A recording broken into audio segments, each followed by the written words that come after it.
streaming est lancé. Ok, je dis pas de bêtises alors.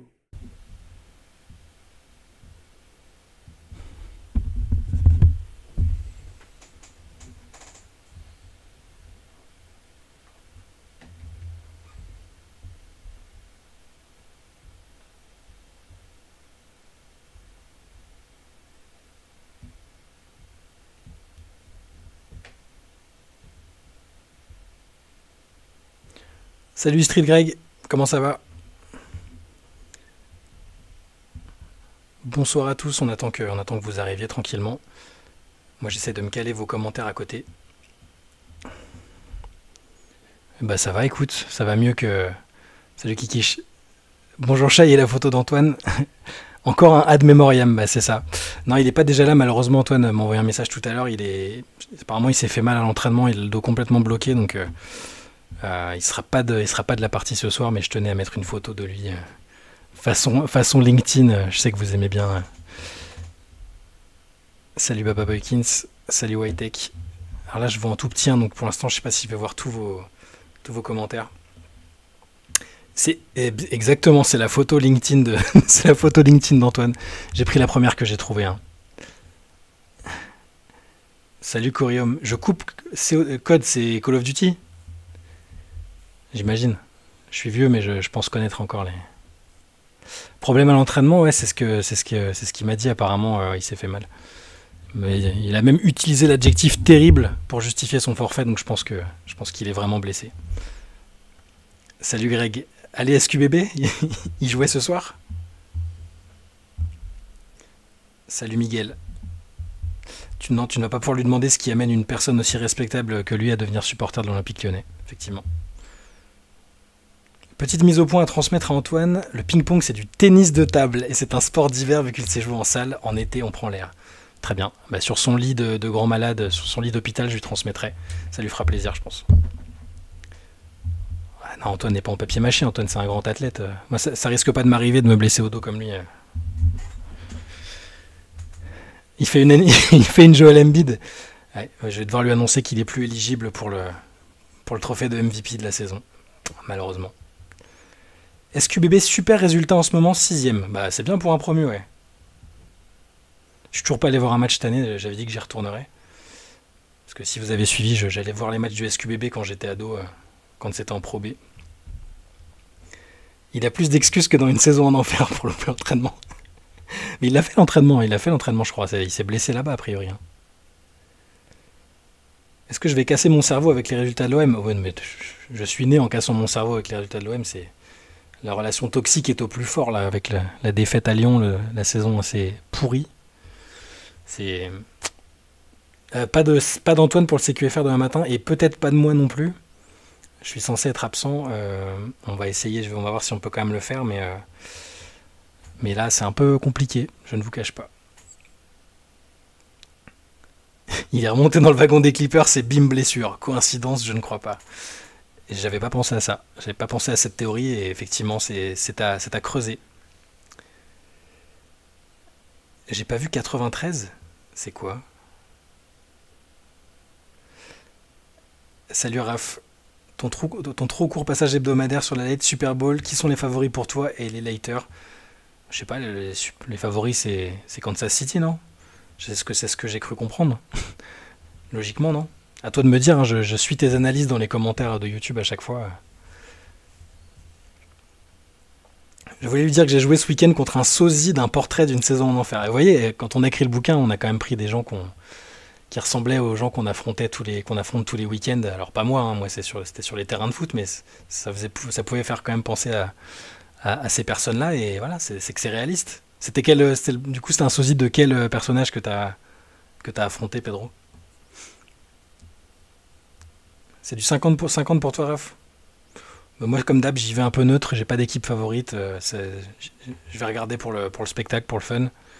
Il y a des années où on faisait un shot par touchdown. Je sais pas si on a encore l'âge pour faire ces choses-là, mais c'est un jeu sympathique. Celui avec les chips et les bières, ouais, bah oui, il est. Bah, ce serait plus. Non, oh non, peut-être pas pour les bières, mais ça pourrait être plus moi aujourd'hui, ce portrait-là. Regarder la NFL pour le spectacle, c'est du masochisme, maestro. Ouais, non mais le Super Bowl, pas la NFL en général. Les favoris seront Kansas City. On va en bouffer du Taylor Swift pendant 10 ans. Peut-être qu'un jour elle sortira avec un joueur NBA, qu'elle fera des diss tracks sur l'un des joueurs NBA, un Tristan Thompson ou un gars comme ça, peut-être que... Sosie du dessin, truc de fou. Ah ouais, il était pas dans la forme physique de sa vie alors le gars, je pense. Si mon souvenir est bon du dessin. Le meilleur quarterback est côté Chiefs, mais sur le reste, avantage Niners, donc compliqué de dégager un favori. Ouais, je pense de ce que j'entends, ouais, enfin les Chiefs ont quand même l'air un peu favoris. Moi, le spectacle cette année, c'est le QAnon, Trumpiste et autres êtres de lumière qui inventent des théories du complot sur Taylor Swift et la NFL, un régal. J'en ai vu passer quelques-unes, c'est assez ouf, ouais. Est-ce que c'est bien étonnant, hein, les États-Unis ont quitté cette terre il y a bien longtemps. Ils vivent sur une autre planète. Bon joueur qui a mal vieilli. Ouais, c'est ce qu'on me dit aussi sur les terrains de foot. Bon, sinon, niveau basket, les amis, est-ce que vous avez envie de parler de quelque chose en particulier à part de l'état de santé précaire d'Antoine Pimel? Est-ce qu'il y a un sujet? Est-ce que la deadline des trades vous intéresse? Est-ce que les derniers résultats vous ont donné envie de formuler de nouvelles hot takes? Les Cavs de seconde l'Est, ouais. Les Cavs seconde l'Est, on en avait déjà parlé, je crois, un peu la semaine dernière, sur leur forme du moment. Ils sont assez impressionnants. On avait été surpris avec Antoine au match à Paris en les voyant. On s'était dit que même avec un effectif un peu limité, ils étaient quand même vachement performants. Bon, l'adversaire était moyen, hein, c'était Brooklyn, mais depuis, ils ont enchaîné, ils ont récupéré Garland et Mobley. Et même si parfois, dans ces cas de figure, quand tu as des joueurs un peu majeurs qui reviennent, la dynamique se casse, le temps de les réadapter, là, ça les a pas du tout freinés. Et c'est une équipe qui profite du fait que Philadelphie se casse la tronche sans Embiid, que Milwaukee arrive toujours pas à démarrer avec Doc Rivers. Donc Cleveland, c'est bien. Frank, Evan et Kylian vont-ils bouger? Franck, non, Franck, je pense pas. Franck, là, il a pas joué le dernier match, je crois. Il est blessé à la hanche. Il est déjà reblessé, malheureusement, je crois. Evan, on espère. On espère pour lui, évidemment. Même si c'est un buyout, on espère qu'il va bouger. Et Kylian, ouais, je pense que... je pense que là, avec les dernières news, il joue plus en plus. Enfin, il est sorti de la rotation. Il y a quand même des chances que ça bouge. On espère que ce soit pour une équipe... Il y a des équipes dessus, hein, on a vu ça. Les bookmakers mettent San Antonio en tête, évidemment, parce qu'il y a une connexion logique, qu'ils ont aussi peut-être besoin d'un meneur, mais ce serait pas mal, je pense. J'en vois qu'il le renvoie déjà en Europe, je pense qu'on n'en est pas à ce stade-là. Je pense il a peut-être été un peu surcoté à un moment, et il en est devenu sous-coté, parce qu'il joue dans une équipe totalement dysfonctionnelle, et il n'est pas épanoui, donc je pense qu'il a encore une chance de trouver une place plus à sa convenance, on va dire, en NBA. Je redescends vos messages quand même. Je vais m'auto-congratuler, mais j'avais annoncé Indy top 6 et Cavs top 3. Pour l'instant, je suis bien parti. Effectivement, si tu veux nous donner les résultats du loto, on est preneur. Moi, j'avais pas les Cavs top 3, je crois. Hein. Je crois que j'avais été un peu échaudé par leur série de playoffs contre les Knicks. Et tant que je verrai pas... Tant que je verrai pas Jarrett Allen prendre un rebond défensif dans une série de playoffs, j'aurais du mal à croire en eux. Mais bravo pour ton pronostic. Je comprends jamais pourquoi se baser sur les bookmakers. Les mecs sont pas forcément de bons analystes, me semble-t-il. Tu as raison, sauf qu'en général, ils se basent sur des informations qu'ils lisent à droite et à gauche et sur les tendances. Alors je dis juste que ils sont favoris par rapport aux informations que les bookmakers ont recueillies. C'est pas du tout une vérité, c'est pas une info d'insider. C'est juste que les bookmakers, d'après ce qu'ils ont collecté, ont déterminé que les Spurs avaient le plus de chances de recruter Killian Hayes. Mais ça veut absolument rien dire, évidemment. C'est pas la seule équipe qui peut monter un trade pour le faire venir, évidemment. Première fois en direct, contenu de qualité, bravo les gars, merci Jacob, c'est très gentil. Malheureusement, t'as pas de chance pour la première fois en direct, Antoine est forfait. Comme je disais, pour ceux qui nous rejoignent à l'instant, il s'est blessé à l'entraînement. Il est un peu en difficulté, donc on lui envoie toutes nos pensées, évidemment. Et vos moqueries, hein, n'hésitez pas. Si vous trouvez que sa photo fait trop premier de la classe, n'hésitez pas à nous le dire, il vous le dira avec plaisir. Et tu vas t'auto-flageller, j'avais parié le licenciement de Mazzulla et Bickerstaff. Ah ouais, Mazzulla premier avec Boston et Bickerstaff deuxième avec Cleveland, là c'était moins perspicace. À quel moment Clay mettra son ego de côté pour sortir du banc et devenir un joueur d'équipe? Il a tout à y gagner, il finira les matchs les jours où il sera chaud, il attaquera face aux défenseurs du second unit et bénéficiera des caviars de CP3 s'il revient de blessure. C'est peut-être ça la solution pour les Warriors cette saison. Alors je sais pas, ce que j'ai vu c'est qu'il a pas terminé le dernier match, qu'ils ont même fait jouer le petit Brésilien Santos à sa place, qu'il l'a un peu mal vécu quand même. Je sais pas si vous avez vu la séquence où à la fin il dit bah ça fait toujours quelque chose quand t'es habitué à être un starter, un mec qui finit les matchs et quand bah là tu le finis pas, t'as l'impression, t'as une petite sensation bizarre et t'as Draymond Green qui passe derrière et qui lui dit on en a rien à foutre de finir les matchs. Moi j'étais benché sur un game 6 des finales et il a raison. Mais je comprends que ce soit un truc, une période d'adaptation pour un joueur comme ça. Et je sais pas si c'est la solution de le faire sortir du banc. Par contre, et je pense pas que ce soit pas un joueur d'équipe non plus. Là, c'est toute l'équipe, ça dépend pas que de Klay Thompson. Après, sur des matchs où il y a que Curry qui met un panier à 3 points, comme ça a été le cas sur le dernier, c'est un peu alarmant. Donc, qu'il soit sur le banc ou qu'il sorte du banc ou qu'il soit titulaire, faut qu'il soit plus régulier. Dans tous les cas, et il n'y a pas que lui. Hein. On pense à Wiggins et compagnie, il n'y a que Kuminga qui est régulier en ce moment. Embiid capable d'aller au JO. Alors les dernières nouvelles, si vous avez suivi, c'est que il a donc été opéré aujourd'hui et ils vont le réévaluer dans un mois. On saura dans un mois si l'absence est prolongée ou non. On sait qu'avec le ménisque, on a vu un peu de tout. Moi, je me rappelle de Westbrook qui était revenu avant les playoffs avec OKC après sa blessure au ménisque et après une intervention. Donc, s'il revient, il est capable d'aller au JO. Après, moi, malheureusement, je suis pas dans le secret médical. Je pense que s'il revient avec les Sixers, il va faire les JO. Même si les Sixers préféreraient sans doute qu'il se repose. Pourquoi Antoine a rajouté des écouteurs sur sa photo de profil? Antoine HEC Pimel. C'est exactement c'est ça, on dirait un étudiant d'HEC. D'après l'article ESPN, il a été benché 2 matchs, je crois. Alors donc ça ferait 2 matchs qu'il n'a pas terminé. J'ai juste vu le dernier des Warriors, donc celui d'avant, j'ai pas la dynamique de la rotation, donc il faudrait que je regarde ça. Doc Rivers coach au All-Star Game, faudra parler des Bucks à un moment. Comment une des meilleures défenses NBA lors des saisons précédentes peut être aussi mauvaise cette saison? C'est assez désastreux défensivement. Adrian Griffin avait essayé de proposer autre chose. Je sais pas si c'est ça qui les a perturbés. Après, juste au niveau de l'effectif, tu perds Jrue Holiday. J'aime beaucoup Damian Lillard, mais c'est pas Jrue Holiday sur le plan défensif. Sachez que je suis surveillé par un ami qui est à côté de moi, qui est fan hardcore de Damian Lillard, et qui est en train de me faire les gros yeux parce que j'ai osé mettre en doute la qualité défensive de Damian Lillard. Non, mais ça fait partie de ça aussi. Je veux dire, le fait de remodeler l'effectif, tu perds Jrue Holiday, entre autres, c'est pas rien. Et après, les tentatives d'Adrian Griffin de les faire sortir de leur zone de confort, le retour au système où Brook Lopez est sur du drop, normalement c'est censé fonctionner, là ça marche un peu moins bien, et ils sont sur un mode plus offensif tout simplement. Je pense que c'était presque un souhait de leur part à un moment. Je sais pas si ça fonctionnera en playoff par contre, mais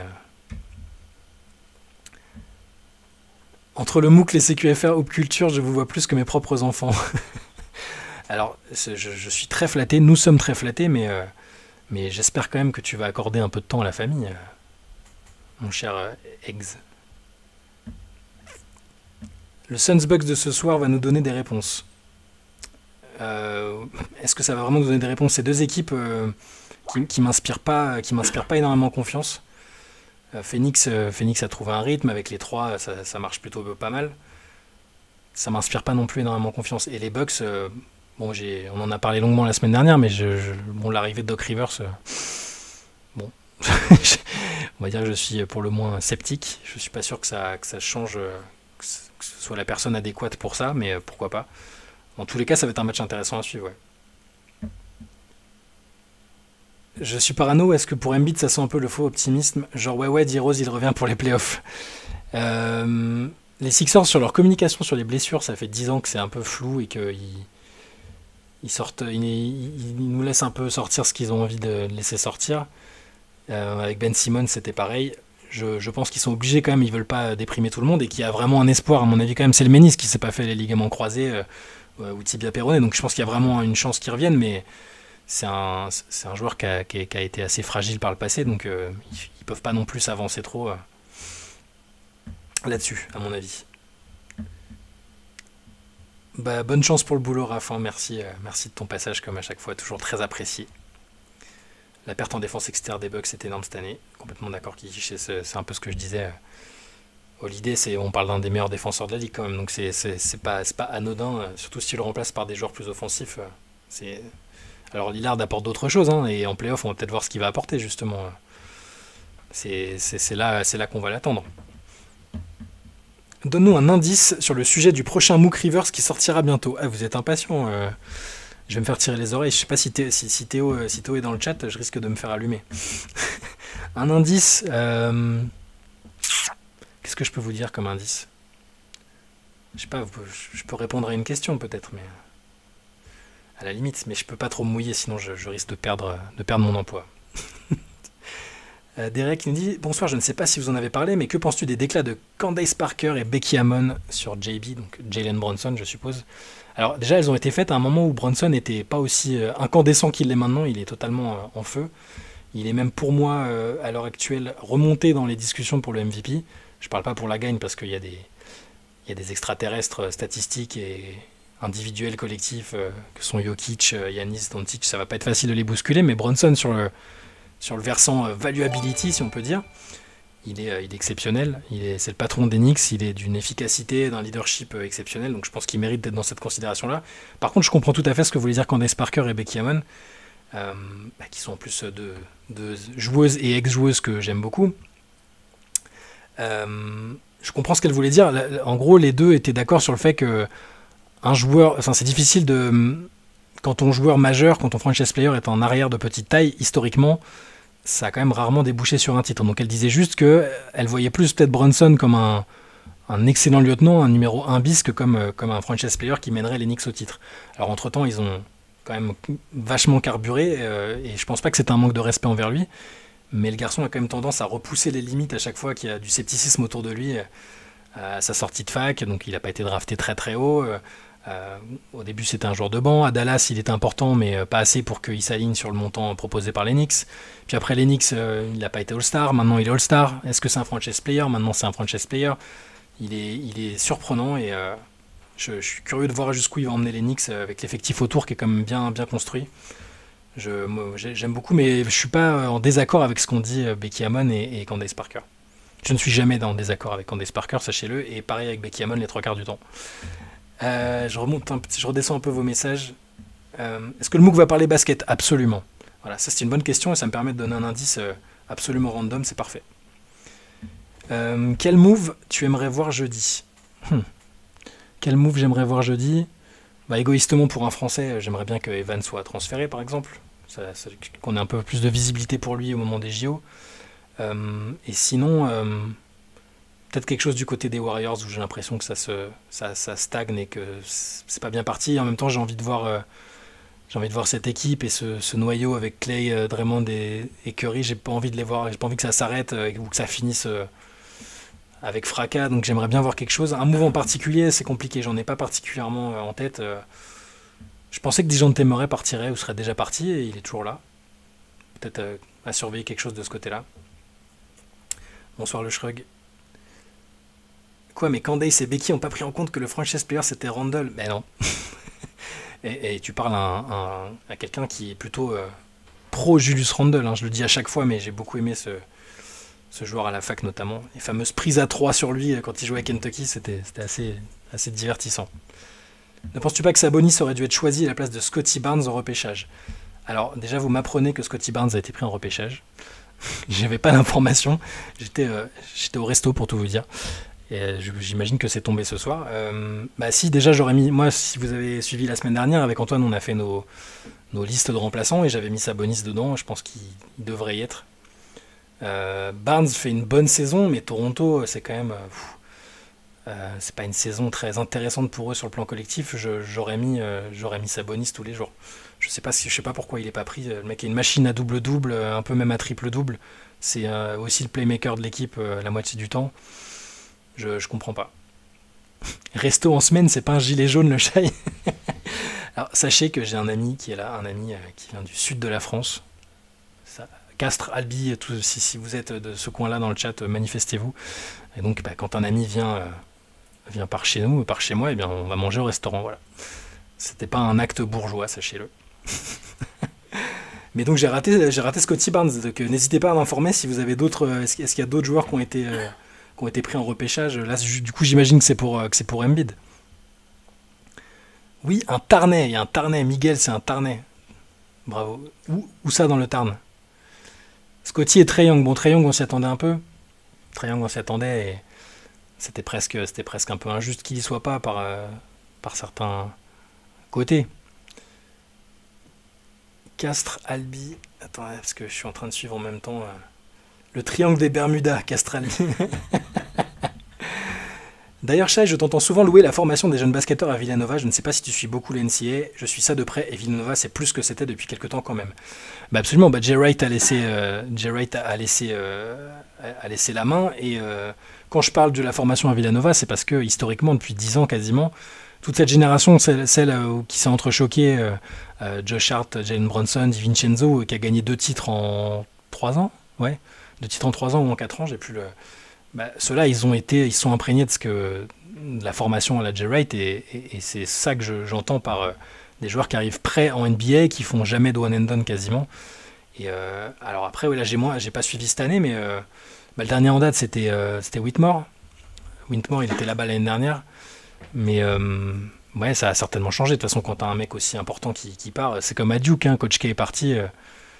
John Shire est un très bon jeune coach, mais ça prend du temps, c'est logique. Big up le sud de la France, j'espère que ton ami aime bien Paris. Evan, t'aimes bien Paris? La ville? J'ai peur de la réponse. La ville? Ouais. Oui, j'y vivrai pas. Je n'y vivrai pas. Pour moi, quand j'ai une petite ville, c'est trop... Voilà, il vient d'une petite ville et c'est beaucoup trop nerveux. Il y a des beaux quartiers. Voilà. Alors, pour faire plaisir aux Parisiens, il dit il y a quand même des beaux quartiers. Voilà. Enfin, moi, je suis né à Paris et je vis en région parisienne, mais je ne suis pas spécialement fan d'aller à Paris, donc c'est pas propre aux gens du sud de la France. Bonsoir, j'ai pas suivi. Antoine a rajeuni ou c'est moi? Ah oui, il a rajeuni. Il s'est surtout fait mal au dos, le pauvre, et on a une pensée pour lui. Il est au lit après l'entraînement. Il est excusé pour ce soir, surtout qu'en plus, comme je vous l'avais dit dans le CQFR d'hier matin, je crois, on est en plein bouclage du MOOC, donc l'énergie est précieuse. Miguel est de Lavore. C'est loin de chez toi, Lavore? Ah non, pas du tout. C'est pas Je connais très bien. Il connaît très bien, voilà. Tu n'écoutes pas, Sabonis peut pas ah oui, il peut pas remplacer un joueur de la conférence tête. Sabonis, je suis bloqué avec Sabonis à Indiana, moi, dans ma tête, vous voyez. Non, il remplace effectivement un joueur de l'Ouest. Ils ont pris 2 mecs de l'Est, donc Sabonis hors propos. Ah bah oui, évidemment. J'espère juste du coup que Sabonis sera pris s'il y a un joueur de l'Ouest qui est forfait. Coucou Deville. Apparemment, t'entends bien, Evan. Hein. Ils m'ont dit ton pote, il a un meilleur son que toi dans certains CQFR. Ces derniers temps, ça va mieux le son, les gars, quand même. Vous me l'accorderez, on fait des efforts. Antoine est épais comme un sandwich chez NCF, comment peut-il se faire mal au dos? Vous lui demanderez la semaine prochaine. Peut-être une action intense contre un coéquipier serbe, on ne sait pas. Qu'est-ce qui t'inspire pas confiance chez les Suns? Je suis fan des Clips, ils sont à 5 victoires de notre bilan avec un Bill qui a raté 19 matchs et Booker qui a raté 12 matchs, KD 7 matchs depuis leur retour. Les 3 avec leur mouvement de balle et leur défense qui commencent à inspirer confiance, c'est la seule équipe dont je redoute l'affrontement en play-off. Je vous trouve franchement pas objectif avec vous. Je suis peut-être pas objectif avec Phoenix. Je pense avoir dit que j'avais pas aimé le move de KD l'année dernière qui était parti là-bas. C'est juste que, alors là je suis d'accord, ça commence à aller mieux quand les 3 sont là, c'est très très dur de défendre sur ces mecs-là. C'est plus sur une série de play-off, j'ai quelques doutes sur la solidité défensive, sur le secteur intérieur, sur le banc notamment aussi. Après, sur le talent pur, je veux dire, si Booker il se remet sur son niveau de playoff de l'année dernière, si Kevin Durant fait du Kevin Durant, si Bradley Beal est ta 3e option et qu'il est aussi performant qu'il a été contre Washington au dernier match, c'est compliqué. Donc peut-être que je suis pas assez objectif, t'as raison. La photo d'Antoine ressemble au cadre accroché de ton enfant que tu gardes en souvenir. Voilà, quand Antoine n'est pas là, je le garde comme la photo de ma fille sur une étagère, c'est ça, pour toujours penser à lui. Jarrett Allen snobé. Allen, ça fait quelques semaines qu'il est vraiment chaud et il n'est pas étranger du tout à la très bonne passe des Cavs, mais après il y a le côté, là si c'est la NBA, c'est Adam Silver, il me semble qu'il choisit les remplaçants. Peut-être qu'il se dit que Jarrett Allen, c'est un peu comme Rudy Gobert, c'est-à-dire que c'est pas le joueur que les gens ont envie de voir particulièrement, même s'il mérite sportivement. C'est peut-être aussi ce raisonnement-là, je pense. Shai, tu penses quoi du retour d'Eli Bob pour remplacer Gattuso? Non, j'aurais eu l'alerte quand même, les gars. Me la faites pas, m'annoncez pas un truc comme ça en direct, c'est pas possible. Est-ce que tu es le seul à trouver, Baba Boykins, que Théo a des airs d'Akhenaton, le rappeur d'IAM? Alors, on lui demandera à Théo, mais je crois qu'il aime pas du tout Akhenaton en plus. Donc, attends-toi à ce qu'il déchaîne les enfers après cette remarque. Je pense que tu es parfaitement objectif et qu'ils ont dégringolé dans la hiérarchie comparé au jour 1 de la SR. Avoir les 3 en forme et des roleplayers qui tournent, ça fait beaucoup de si. Ouais, mais par contre, je m'en méfie comme de la peste. Je veux dire, si une équipe que je supporte affronte les Suns au premier tour, je veux dire, tu te manges KD et Booker dans la tête, c'est compliqué. Et potentiellement Bill, s'il tient la distance, c'est très très dur. Mais il m'inspire pas une crainte gigantesque. Je sais pas vraiment l'expliquer. Comment fait-on pour ne pas aimer AKH? Bah vous lui demanderez, hein. Théo c'est un puriste, vous le voyez dans le Hoop Culture tous les dimanches. Je sais pas, c'est peut-être trop grand public IAM pour lui, je ne sais pas. Bah Saruman, il nous dit IAM c'est de la grosse daube, j'irai pas jusque là quand même. Et leur accent est imbuvable, là on part sur de la discrimination régionale, là j'ai de la famille à Marseille, on va éviter quand même. Hein. Je pense aussi que les roleplayers autour ont beaucoup déçu à Phoenix. Ouais, déçu ou est-ce qu'on pouvait en attendre beaucoup plus aussi? C'est ça, ils sont quand même vachement déplumés pour faire venir Bill et même KD avant. On attend de voir. Salut Joe Danielos. Il faut vraiment les 3, oui, je pense aussi. Oblomov-Tina, je suis d'accord. S'il y en a un qui manque, ils vont peut-être se fatiguer. Je sais pas si ça tiendra le choc sur une série de playoffs. On le rappelle, c'est pas le même sport. Hein, en playoff, tu peux pas outscorer constamment une équipe sur 3 séries et après en finale. Faut bien être un magicien de pacotille pour penser ça. Petite référence Seigneur des Anneaux de la part de Kaiokap, on apprécie. Même si c'est Gandalf et pas Saruman qui a cette réplique. Nouvelle belle perf de Zachary Rizaché en Eurocup. Ah, super, j'avais vu son dernier match, j'avais en tout cas vu le résumé et c'était excellent. Salin élu joueur du mois en Betclic Elite, j'ai pas vu non plus. Nos jeunes Français performent. Effectivement, les candidats à la prochaine draft se montrent vachement, à part peut-être... j'ai moins suivi Alexandre Sarr. Je sais pas si sa cote a bougé un peu, mais il était quand même tenu en très haute estime. Donc, mais c'est super que Rizaché et Salin. Enfin, là, le Rizaché, Givoni d'ESPN, il en parlait même comme un first pick. Hein, donc, c'est assez fou le potentiel qui se dégage de ces postulants français là. C'est énorme. Shai, est-ce qu'Evan suit le basket un petit peu? Oui, il suit un peu très beaucoup le basket. Fan des Portland Trail Blazers, notamment en NBA. Et de Damian Lillard jadis avant qu'il ne quitte sa patrie de l'Oregon. Non, il aime toujours. Tiens, est-ce que tu crois toi dans les Bucks avec Lillard ou pas? Si je dois être objectif, j'ai l'impression qu'il manque un truc quand même. Ouais. Qu'il y a un truc qui a été brisé en faisant partir beaucoup de monde de l'équipe qui a été championne. Même si c'est bien de repartir sur des nouvelles bases et de tenter un nouveau process en faisant venir Lillard. Mais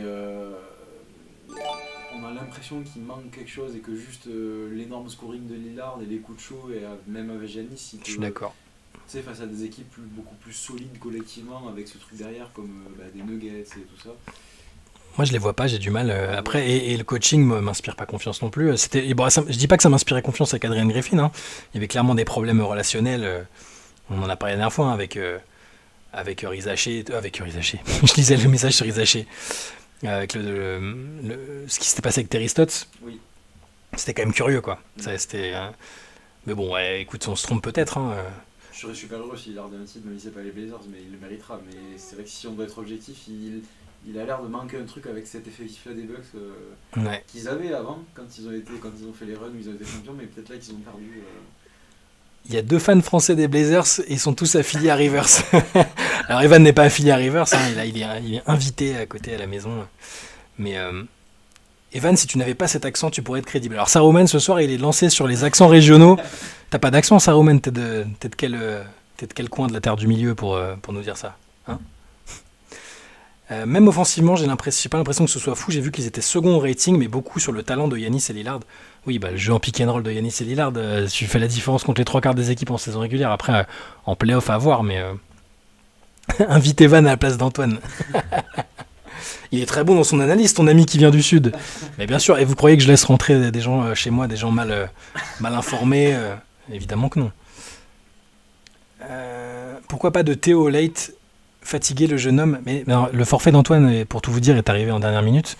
Je suis arrivé au bureau, il était moins 10 et j'ai vu le message d'Antoine à ce moment-là, donc j'ai pas pu, j'allais pas embêter Théo ou Benjamin avec le décalage horaire, donc je me suis dit qu'on allait discuter quand même un petit peu, que c'était.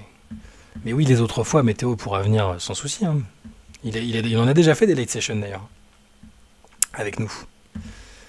Saruman, Brière 44 comme Renan chez Dotal.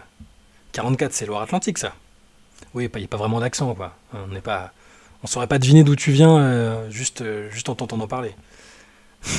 Istrid Greg, c'est officiel, Saruman ne vient pas d'Ortanque mais du Mordor.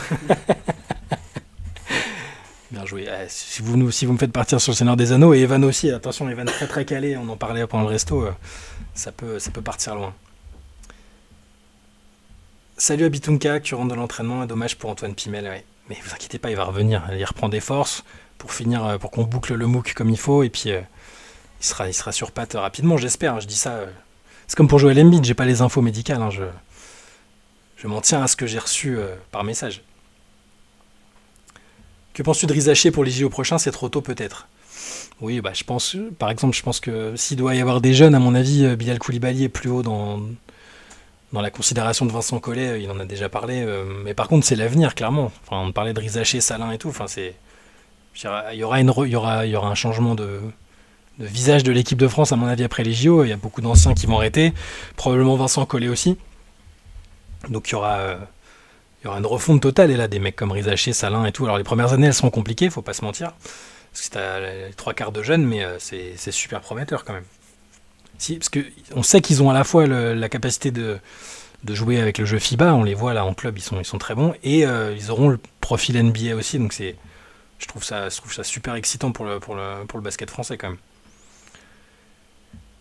même. Les gars, avec des si, vous me dites les Clippers sont la meilleure équipe de la ligue, alors qu'il y a un mois on pose la question de ce que Harden vient faire chez eux. Avec des si Nico est pas là, Denver se font sortir au premier tour, ça marche pas comme quand on veut juger une équipe, faut se dire qu'ils sont à 100%.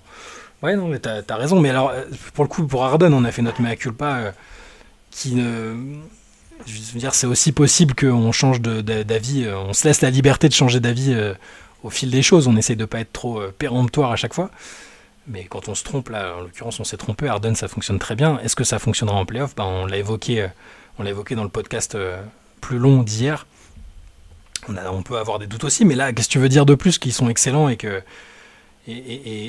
en plus ils sont pas blessés, ils arrivent à jouer. Donc oui, tout le monde est dépendant des blessures, mais eux, c'est une équipe avec des mecs qui sont particulièrement blessés. Donc on a aussi le droit d'avoir du scepticisme sur les Clippers. Et pour les Suns, c'est pareil. Je veux dire, Bill, il est souvent blessé. Kevin Durant, malheureusement, ces dernières années, il a souvent eu des problèmes physiques. Donc je pense que le scepticisme, il est logique, mais on s'adapte. Je veux dire, si Phoenix cartonne tout le monde en playoff, on dira qu'on s'est planté et que c'était super. J'ai aucun problème avec ça. Derek, quand sort le MOOC? Alors on va déjà essayer de le finir. On va le finir, mais là comme ça à vue d'œil, si on est le 6 février, ça partira chez l'imprimeur dans quelques jours, et puis après vous serez informés. On n'a pas encore fait vous allez recevoir la newsletter pour les précommandes, on en parlera dans les CQFR et autres. Ne vous inquiétez pas, vous serez tenus au courant. Salut Kayokap, merci d'être passé. Atkinson pourrait-il reprendre après le départ de Collet? J'ai l'impression que c'est un peu le plan, sauf s'il a un job de head coach en NBA, je ne sais pas s'il sera à même de faire les deux, et on sait qu'il a quand même une belle cote de popularité en NBA, il est quand même assistant chez les Warriors. Mais oui, dans l'idée, ça pourrait être un changement un peu d'approche. C'est que la Fédé est quand même très conservatrice, qu'on ne s'attend pas forcément à une révolution, mais s'il doit y avoir un changement d'approche, ça peut être avec un mec comme Atkinson, qui a quand même un peu une fibre... Il a déjà vécu et coaché en France, donc moi ça me plairait plutôt bien. Je trouve que c'est un type extrêmement compétent, et quitte à quitte à changer un peu, pourquoi ne pas prendre quelqu'un comme Atkinson? Arrête de mentir, Shai, Antoine Alboulard, il a autre chose à faire qu'un live Twitch à 23h. L'année prochaine, il remplace la reverche sur NBA Extra. Bah écoute, on peut faire un trade s'il faut. Si Antoine veut vraiment partir chez NBA Extra, Rémi sera ravi, je pense, de faire la live session à 23h tous les mardis, c'est sûr. Tu ne peux pas avoir un talk show avec un book en 2024. Qui a un book? Antoine? C'est pas vraiment un book, techniquement. Hein. Evan, vu que t'es fan des Blazers, alors Redouane veut absolument t'interpeller. Hein. Rapproche-toi si tu veux, on t'entendra mieux. Hein. T'en penses quoi de Scoot Henderson depuis le début de la saison? Est-ce que tu le trouves? Question intéressante. J'ai eu beaucoup l'occasion d'en parler à mes amis. Je pense que comme beaucoup, j'ai été déçu. Alors est-ce qu'on l'a trop mis sur un piédestal parce qu'on nous l'a vraiment vendu? Mais je pense qu'on a tous été déçus, les premiers, les fans des Blazers. Maintenant, je me suis pas trop inquiété parce que quand il jouait, ça se voyait qu'il était vraiment crispé. Quoi. Que c'était pas un manque de talent, il l'avait, mais peut-être qu'il a été propulsé tellement haut au niveau des Blazers, de la fanbase, ça a peut-être dû le... Il y a eu les blessures aussi. Hein. Ouais, quand il jouait, il était crispé, on voyait qu'il avait peur de prendre certains shoots, qu'il était pas très fluide et tout. Et là, ça commence à venir depuis qu'il est revenu de la blessure, ça va mieux. Je trouve aussi. Les pourcentages, c'est pas encore ça. Ouais, après, c'est un rookie, quoi. Ouais, mais là, il commence à aligner plusieurs matchs à plus de 20 points. Il commence à sortir des matchs avec des grosses performances. On voit qu'il est plus à l'aise. Les pourcentages de shoot, ça vient petit à petit. C'est de moins en moins difficile. Donc,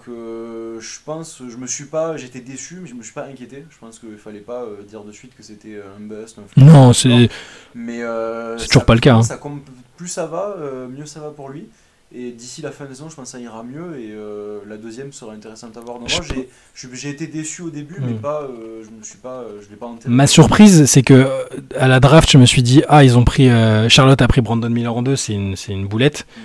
Là au moins, là ce qui est le seul truc auquel je m'attendais pas, c'est de me dire Miller, pour l'instant en l'état actuel des choses, c'est plutôt bien qu'il l'ait pris en 2 parce que Scoot est un peu en train de tâtonner, mais c'est pas du tout un bust pour l'instant. Le bust, c'est après plusieurs années. Les Blazers, ils ont laissé le temps parce que on l'a renvoyé à Angélique pour qu'il prenne son temps. Quand il est revenu, on l'a peut-être. Scoot au début, il a été mis dessus dans la rotation titulaire. C'est quand même, faut savoir ce que c'est. Tu passes après Damian Lillard en plus. C'est chaud. Et finalement, il a eu plus de temps pour revenir. Il a eu moins de temps de jeu peut-être pour avoir des sessions de jeu plus courtes et tout. Et c'est vrai que là maintenant, ça va de mieux en mieux chaque match après match. Donc la deuxième saison sera intéressante et ça rassure et ça fait plaisir. Je trouve aussi que c'est pas mal et c'est absolument pas un bust pour l'instant, on va se calmer. Dans une classe aussi de la rookie où Mbanyama et Holmgren, c'est quand même des extraterrestres pour des rookies dans leur registre respectif, mais il faut lui laisser le temps. Portland, je pense qu'il aura le temps, ils vont pas tout de suite mais là je suis d'accord, l'année prochaine ce sera intéressant. Aussi avec des jeunes qui ont déjà pris beaucoup d'expérience, Fernie Simmons qui est un jeune chez Don Sharp qui vraiment vu ce qu'il propose sur le jeu et il a l'air d'avoir plus d'expérience que ce qu'il en a, donc il va pouvoir grandir avec ces jeunes là mais qui sont plus expérimentés que lui. Donc non, Scoot Henderson, moi je m'inquiète pas, je pense que ça ira. Ouais, je suis d'accord. Maestro, un avis sur les déclats d'Hurtel comme quoi la Fédé savait qu'il allait signer en Russie. Autant je serais pas surpris que Utah fasse ce genre de move politique, autant Hurtel s'est brouillé avec tous ses clubs ou presque. Je vais avoir du mal à choisir un camp là-dedans parce que j'ai du mal à savoir quoi penser à ce sujet, à vrai dire. Je veux dire, Hurtel a priori savait ce qu'impliquait une signature dans un club russe ou biélorusse. La Fédé n'ignorait pas probablement aussi ça, mais j'ai l'impression que tout le monde est un peu en tort là-dessus. La Fédé a été peut-être trop trop direct, trop sévère avec le concept de priver des joueurs d'aller jouer là-bas. Ça ne veut pas tout dire que je cautionne ce qu'a fait géopolitiquement la Russie, vous vous en doutez bien. Mais je ne sais pas si le timing et la façon un peu abrupte avec laquelle ça a été fait c'était une bonne idée. Et après, Hurtel peut pas non plus, on va pas non plus se le mettre en mode martyr et surtout non plus pas prétendre que sa présence, c'est pas Magic Johnson, c'est un excellent meneur européen. Il aurait été précieux, il aurait été intéressant, mais je pense pas qu'il aurait fondamentalement fait de la France un médaillé en Coupe du Monde par sa simple présence. Voilà. Avec tout le respect que je lui dois, c'est un joueur qui a beaucoup apporté en équipe de France. Hein. Le seul coach qui peut reprendre l'équipe de France, c'est Ted Lasso. Alors Ted Lasso, c'est une série. Je suis passé totalement à côté, alors que ça parle de foot quand même. Il y a des acteurs, Jason Sudeikis, j'aime bien. Apparemment, l'actrice qui joue c'est la présidente. T'as pas vu Ted Lasso? Apparemment, elle est excellente aussi. Donc, je pense que je vais m'y mettre bientôt parce que ça a quand même l'air. Enfin, bientôt. De toute façon, la série est terminée, hein, je sais même pas. Mais on m'a dit plein de fois que c'était top. C'est surtout le short d'Hurtel qui va manquer à l'équipe de France. On manque de meneurs, c'est sûr. C'est sûr que là-dessus, il aurait apporté, mais je pense pas qu'il aurait révolutionné, qu'il aurait changé ou gommé tous les problèmes qu'il y avait. Chai, j'étais ce week-end à Nanterre voir le Nanterre-Cholet, je me suis retrouvé à mater le jeune Salin. Je suis étonné du fait qu'on le mette aussi haut pour la draft. Il était vraiment moyen. J'ai vu de mauvais choix, il a l'air athlétique, mais il y a eu un airball sur un lay-up quand même, j'étais choqué. Ça reste un jeune joueur, hein, mais sur sa production et le profil qu'il a, on voit surtout le potentiel, quoi. On voit le potentiel, il y a une maturité aussi. Il est haut parce qu'on est sur une cuvée qui est peut-être plus faible que d'autres années, certes, mais parmi les talents internationaux, il se positionne quand même. Voilà, les Français, comme je disais tout à l'heure, se positionnent vachement haut. Donc après, t'as peut-être raison. Hein, là pour le coup, tu l'as vu de près. Moi, je l'ai pas vu.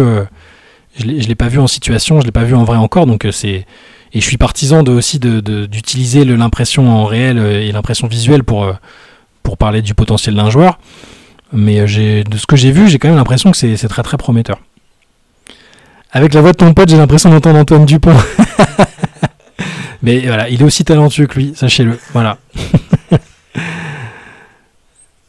Evan, est-ce que tu joues à Groslay, Revel ou Saint-Sulpice-la-Pointe? Non. Non, mais je fais pas de sport en club. Il fait pas de sport en club, mais son père a joué à Revel. Petit scoop, voilà. On ne critique pas le Sud-Ouest. Il y a un S dans moins. Difficile de briller quand Toumani Camara te fait de l'ombre, c'est Flo, notre ami Flo, qui met logiquement en avant son copatriote belge. Toumani, c'est une super surprise. Hein. Il est excellent, Toumani Camara. Il y a une vraie base de jeunes à Portland. Après, il y a d'autres défauts à corriger au niveau du coaching notamment. Mais, ouais. Non, mais Toumani, c'est vraiment génial, c'est une super surprise. Il va pas rester par contre, à mon avis. Il a le profil d'un mec qui va aider une équipe qui est tout de suite prête, et tu vois. Le truc de toute façon, c'est que là, on a quand même beaucoup de jeunes maintenant qui sont pour la plupart talentueux et ils resteront pas tous à un moment donné. Je pense qu'il y en a qui va devoir partir pour faire de la place à d'autres personnes. Ça serait trop beau qu'on puisse construire et aller peut-être pas au bout, mais faire de belles choses avec ce roster-là de jeunes où tous y restent et tous y explosent. Ouais. Scoot pour l'instant, c'est un Vespa. Même problème qu'avec Wemby pour Isaché, il va signer son premier contrat NBA, son équipe, voire même ses proches, le dissuaderont de participer au JO. Franchement, c'est pas grave on ne devrait pas avoir besoin de Zachary Rizaché pour être correct au JO quand même, sauf si on considère que le problème est très profond et qu'il faut prendre absolument aucun des joueurs qui ont participé aux dernières aventures, mais il sera là après. Rizaché, c'est le futur, je pense pas que ce soit le présent quand même. Sauf si tu parles des JO, des prochains JO encore après ceux de Paris, mais je pense pas. Je vais descendre parce que, dis donc, vous êtes bavards les gars, c'est bien. Sorry, je voulais juste citer le nom de ces bleds magnifiques. Arles sur Tech. T'étais où Evan vendredi soir? On aurait besoin de toi face aux Irlandais. Ouais. C'est pas un rugbyman les gars, hein. C'est plus un fan de basket et de foot. Est-ce que Brogdon doit pas partir de Portland à la trade deadline? Moi je suis pour qu'on garde cette équipe là jusqu'à la fin de la saison. Parce que déjà le coaching comme ça va pas trop quand même, est-ce qu'ils vont pas changer de bord et ils vont demander à Chanty Billups de partir à la fin de la saison, et dans ce cas là quand un nouveau coach arrive c'est pas toujours cool de faire des changements avant qu'un nouveau coach arrive, parce que peut-être que lui il a d'autres envies, et là comme on est quand même en reconstruction, qu'on teste des choses, je pense que c'est toujours bon dans ces situations là d'aller au bout de la saison avec cet effectif et de voir après ce qu'on peut en faire, surtout de joueurs plus vieux comme Brogdon qui peut-être n'auraient moins sur leur place de projet vraiment de jeunes. On verra s'il sera dans les joueurs. Là dans la situation dans laquelle on est de reconstruction, qu'est-ce qu'on va prendre de Brogdon, qu'est-ce qu'on va en tirer pour 6 mois, même pas 6 mois de compétition restante. Ouais, c'est ça. Autant attendre l'été, c'est mieux de le laisser là jusqu'à la fin de la saison. Il joue bien, je pense qu'il encadre bien les jeunes, donc... Il y a plein de questions pour toi, dis donc, t'es la star de la soirée. Et Evan, en bon fan des Blazers, on est d'accord que Terry Porter, il est 3 fois plus fort que Tipeee? Ça c'est des questions plus difficiles là, c'est pas mon époque, là, j'aurais du mal à répondre. C'est ça. Sachez qu'Evan, contrairement à nous tous ici présents, est jeune. Voilà. Par contre, il est... La NBA aux alentours de 2014-2015. Voilà. Je me suis beaucoup renseigné sur l'histoire parce que j'adore apprendre sur l'histoire du sport. Voilà. Par contre, il connaît, hein, il s'est documenté, c'est pas un sale jeune. Les avis que je peux pas donner, j'ai pas la connaissance ni je les ai pas vus donc. Pourquoi les trades c'est toujours le dernier jour? Je pense qu'ils utilisent jusqu'au bout le leverage, le fameux dans les négociations. Je pense que en fait, les négociations elles commencent super tôt. Ouais. Ils aboutissent, ça prend du temps. La dernière offre, ils attendent la dernière offre, savoir qui va. Quand il y a un trade, c'est ça. Ils ont pas appelé l'heure d'avant. T'attends de voir si l'autre va craquer ou tu vois.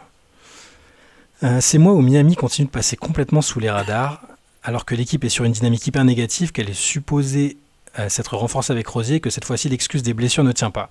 Le hit étant quasiment au complet depuis un moment. Ouais, on en parlait récemment, Miami c'est pas fou. Après, s'ils passent sous les radars comme tu dis, c'est parce qu'ils ont peut-être le meilleur coach de la ligue ou l'un des tout meilleurs coachs de la ligue et que on se dit toujours qu'ils vont redresser la barre à un moment, qu'il va trouver la bonne formule. Je pense que c'est en partie pour ça qu'on a vu Jimmy Butler être anecdotique en saison régulière puis devenir Michael Jordan en playoff. Donc les gens se disent que même si cette équipe-là elle se qualifie à l'arrache, elle est peut-être plus dangereuse que d'autres, je pense. On est en mode ce soir, il n'y a pas de vidéo. On est en mode podcast ce soir, il n'y a pas de vidéo. Il n'y a pas de vidéo d'Antoine.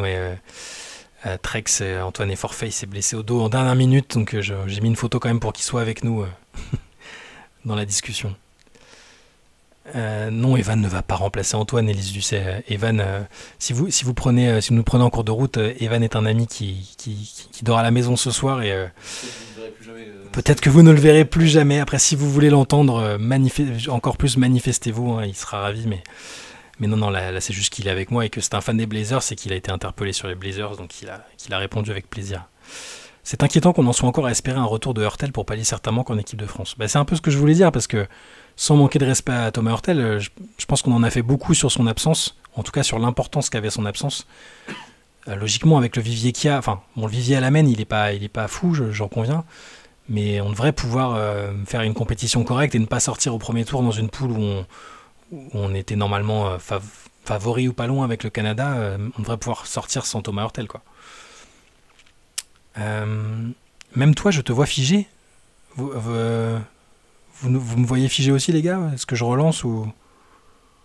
Ah, ok. C'est juste Trex qui bug. Ok. Si tu fais une petite actualisation de Trex, je pense que tu verras. Bon, c'est bien si l'image marche nickel. Parce qu'on a tellement eu de problèmes par le passé que... Et si je regarde vers le bas, c'est parce que je regarde mon téléphone. J'ai pas l'autre ordi à côté pour voir vos commentaires. Donc désolé si ça fait le gars qui... J'ai vu ça, Roman, tu disais que ça faisait un peu Daniel Riolo, mais non, c'est juste que je lis vos messages, en fait. On voit que tu lis ton téléphone, ouais. Je peux essayer de regarder sur l'écran, mais malheureusement, ça fait bugger. Ça fait souvent bugger si je fais défiler sur l'écran, donc... Mais je peux essayer si vous voulez, pas de problème. Evan, c'est quoi ton opinion sur les sports mineurs? Parce qu'en fait, Evan, si tu n'es pas au courant, mais à chaque fois, on dérive évidemment des sujets basket traditionnels avec Antoine, on part un peu en cacahuète, et Antoine a une opinion...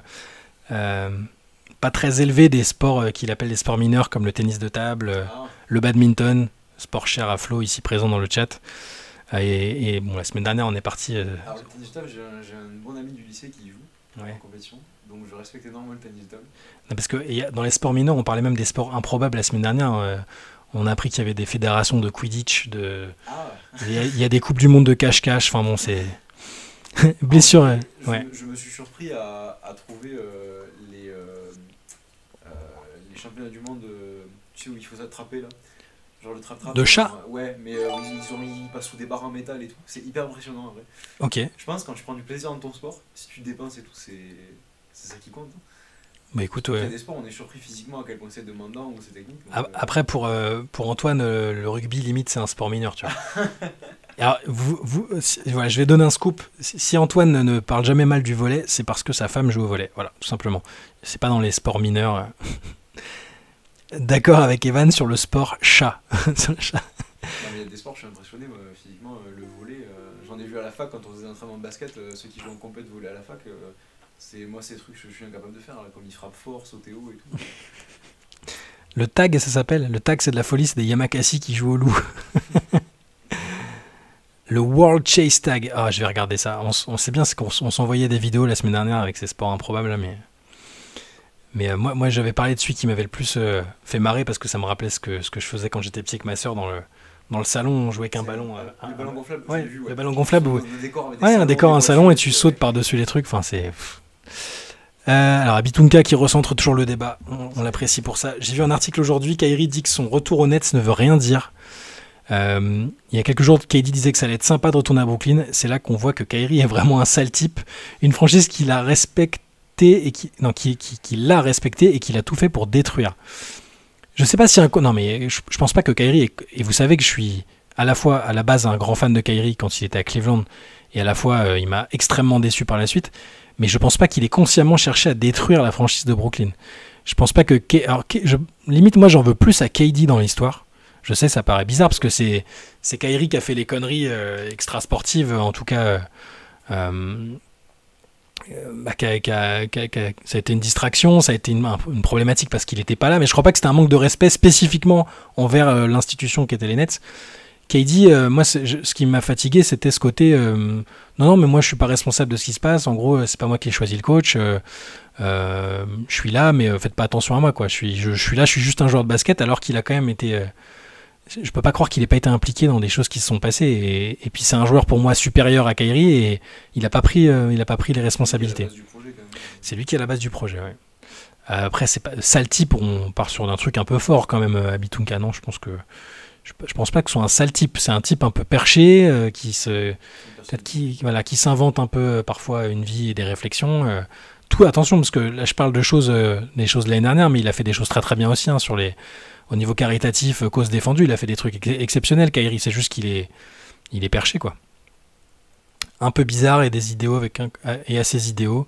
Mais oui, c'est pas un sale type du tout, par contre. De toute façon, les Nets, c'est une situation compliquée parce que il y avait une belle base avec le duo Kyrie-KD quand ils avaient encore Allen et tout ça. Et ils ont choisi de faire péter tout ça pour faire venir Harden. Et les problèmes ont commencé à partir de là parce que quand Harden est arrivé, quand même, la situation s'est fait dégrader sportivement. Et je peux pas croire que KD n'ait pas validé et pas voulu le move Harden en plus. Donc, il y a eu beaucoup de décisions sportives compliquées, ils avaient plus d'assets pour faire bouger des choses. Et quand on connaît le tempérament de KD et Kyrie, ils ont tendance à vite partir quand c'est compliqué. Il y a beaucoup de choses qui ont été compliquées au net sur les 2 dernières années. Donc, mais cette association là des trois, je sais plus qui avait écrit cet article, c'était pas Baxter Holmes d'ESPN ou quand il racontait qu'au bout de 3 matchs Harden et Kyrie, c'était pas possible. Kyrie, il était dans son trip où il allumait de l'encens, tu sais, là, où il faisait tous ces trucs un peu mystiques de chaman. Il fait ce qu'il veut, hein. Je veux dire, c'est pas ça qui doit l'empêcher d'être un bon joueur de basket, mais et Harden qui pensait arriver dans un vestiaire un peu classique, il le voit faire ces trucs-là et il tire une tronche de 3 mètres. En gros, tu comprends que là, il se dit non, mais moi, je vais pas pouvoir, ça va pas être possible, les gars. Donc, ce trio-là, franchement, c'est un what if incroyable parce que sur le papier, la dizaine de matchs qu'ils ont joué ensemble, dizaine ou vingtaine, ils étaient inarrêtables, hein. Offensivement, en tout cas. Alors je redescends, excusez-moi, je regarde encore mon téléphone pour voir ce que vous dites. Important le Magic Hit de ce soir. Orlando pourrait prendre 2 matchs d'avance. Je pense qu'ils peuvent chercher les playoffs à la bataille avec les Pacers avec la chute prévisible des Sixers. Mais j'aimerais que tu aies raison, vous connaissez mon affection pour l'Orlando Magic. C'est une équipe assez jeune encore, donc c'est difficile de tabler sur une grosse régularité. Mais par contre, je suis d'accord, la dynamique là avec les Sixers qui vont assez logiquement scrouter, je pense.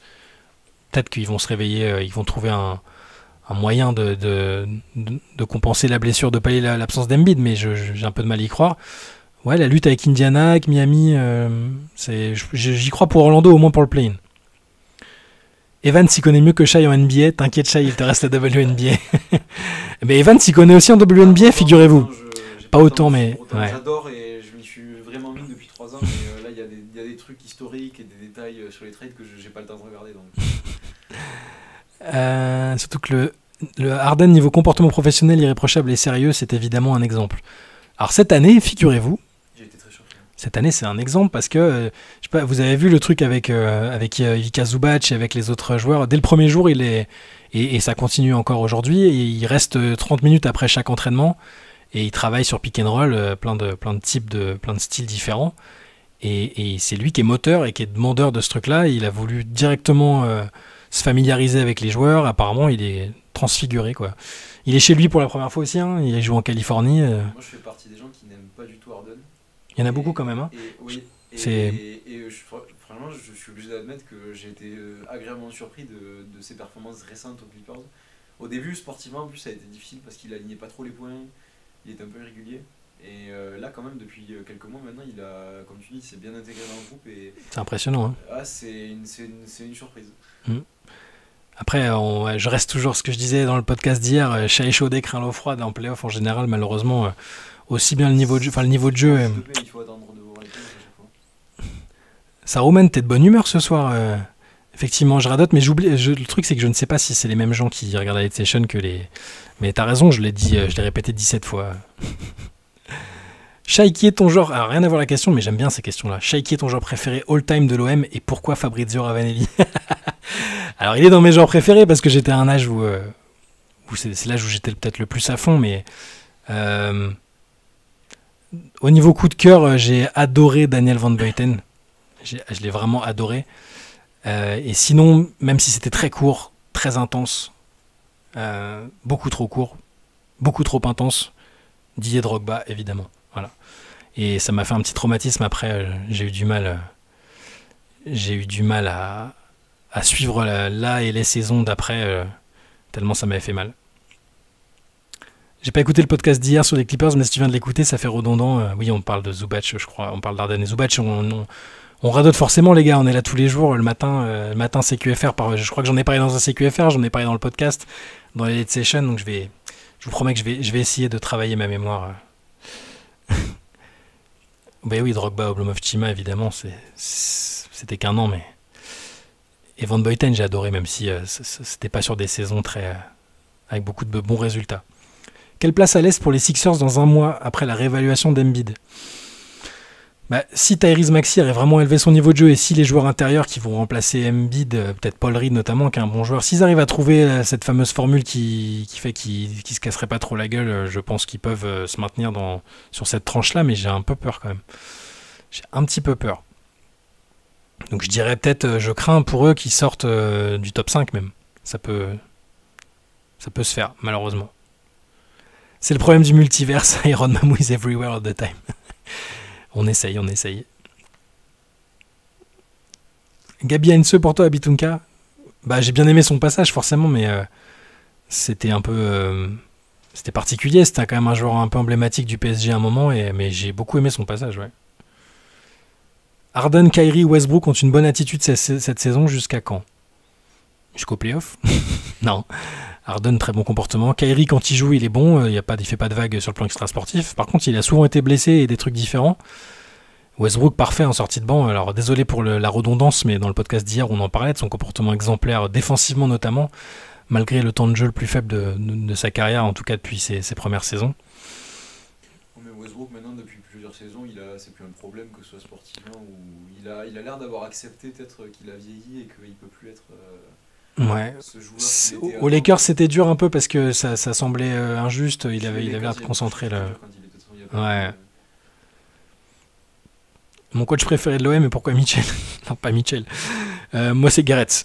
Vous avez remarqué que j'aime la Belgique. Hein. Voilà. Gerets, Van Buiten. Le seeding est important aussi en playoff. Quand tu pars du play-in ou de la 6ème place, c'est compliqué pour les Suns ou les Sixers en imaginant qu'ils soient à fond en playoff. Il y a des équipes qui ont l'air assez indifférentes au seeding. Le Heat l'a montré l'année dernière, mais normalement c'est jamais anodin. Si tu te bats en saison régulière, c'est pour ça. Il y a des adversaires qui sont pas du tout bons à prendre au premier tour. Donc pour les Sixers, là j'ai pas le classement sous les yeux, j'ai peur de faire bugger le truc si je regarde, mais donc si les Sixers font 6ème, ils jouent le 3ème, donc ce serait Milwaukee ou Cleveland ou New York. Avec Embiid, c'est jouable, sans, c'est évidemment même pas envisageable. On a le line-up complet du concours à 3 points. Vous en pensez quoi? Un prono. Alors, Evan, si tu as le line-up ou si les gars dans le chat, vous avez le line-up complet, j'ai vu la plupart de ceux qui étaient passés.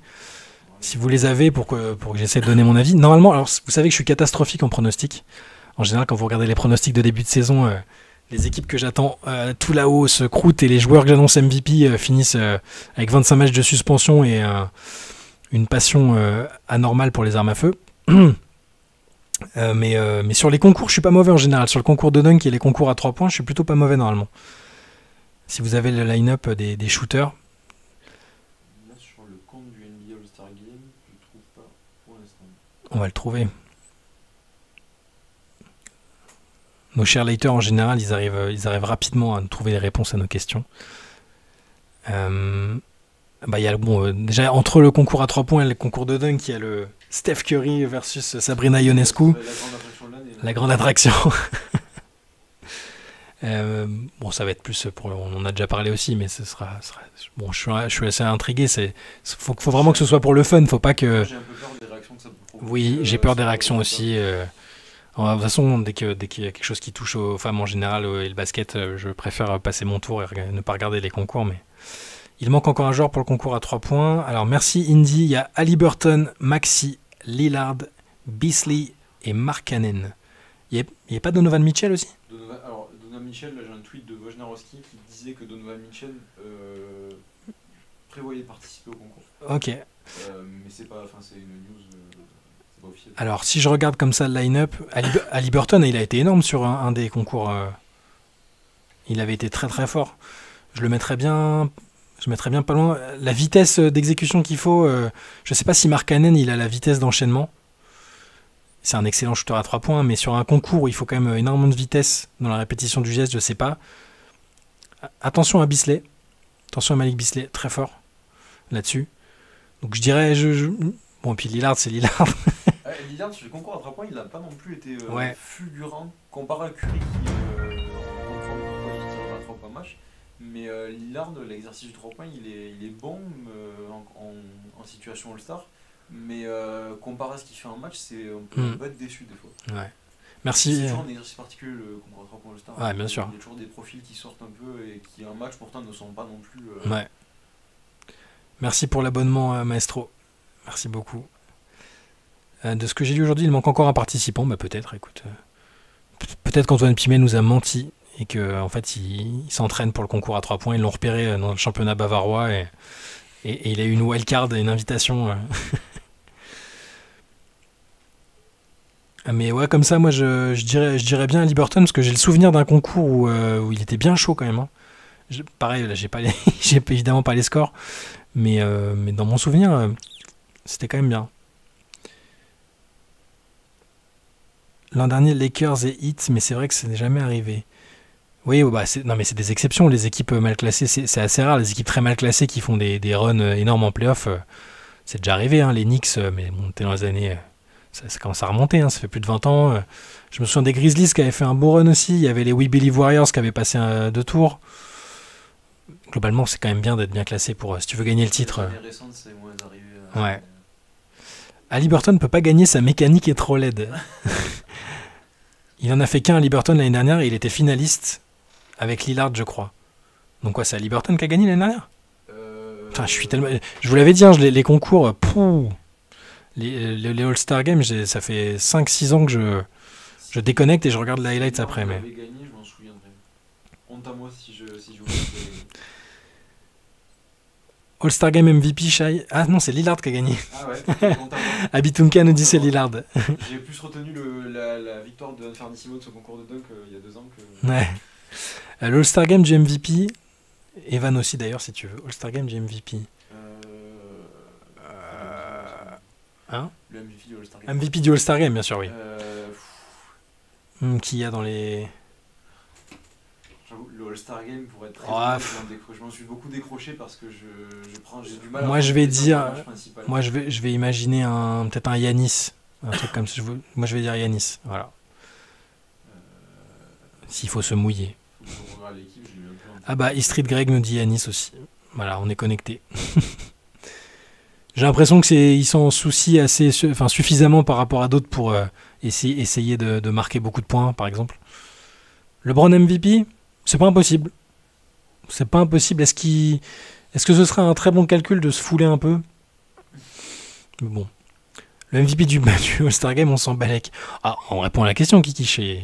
Ils ont le droit de se poser la question. Tu as vu le parquet LED pour les concours, il l'avait utilisé dans une compétition internationale jeune, il me semble. Même pour d'autres, ça fait plusieurs fois que je vois ça, des parquets, ces parquets-là, il y a les parquets connectés et tout.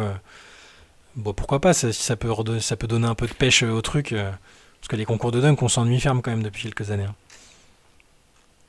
J'adore la photo d'Antoine Pimel, nous dit Joblitz. Oui, c'est pour qu'il soit avec nous, hein, tu sais que voilà, il est alité, blessé. Yanis à 38 sur 46 dans une raquette open bar. Ouais, bah c'est ce que j'évoquais, voilà.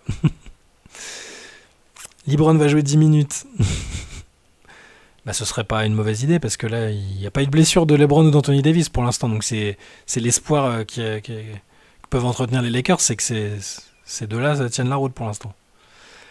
Ah, une question sur le Magic. Est-ce qu'Orlando devrait faire un package pick de premier tour 2024 plus Markelle Fultz pour essayer de récupérer un meneur capable de leur faire passer un cap? Non. Moi, je réponds non parce que, et c'est pas les mêmes questions que. Bon, là, c'est une équipe qui est en pleine ascension, qui essaie de progresser, mais avec OKC, il y a eu cette question-là. Et je vais me répéter à nouveau, je m'excuse si vous l'avez déjà entendu sur un autre de nos formats. Moi, j'aime bien quand on laisse la chance à une équipe jeune comme ça qui monte de faire ses preuves en play-off. On voit, en tout cas même individuellement, quel joueur est prêt, quel joueur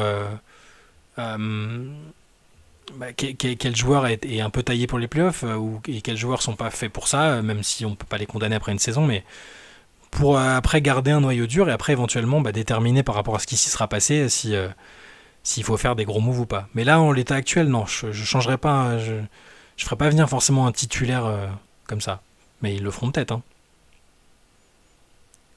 Fin de contrat pour Fultz. Il est en fin de contrat cette année, ouais. Bon, il va avoir des courtisans s'il arrête de se blesser. C'est un super joueur quand même. Numéro 1 de draft. Qui avait perdu son shoot de manière mystérieuse après une blessure.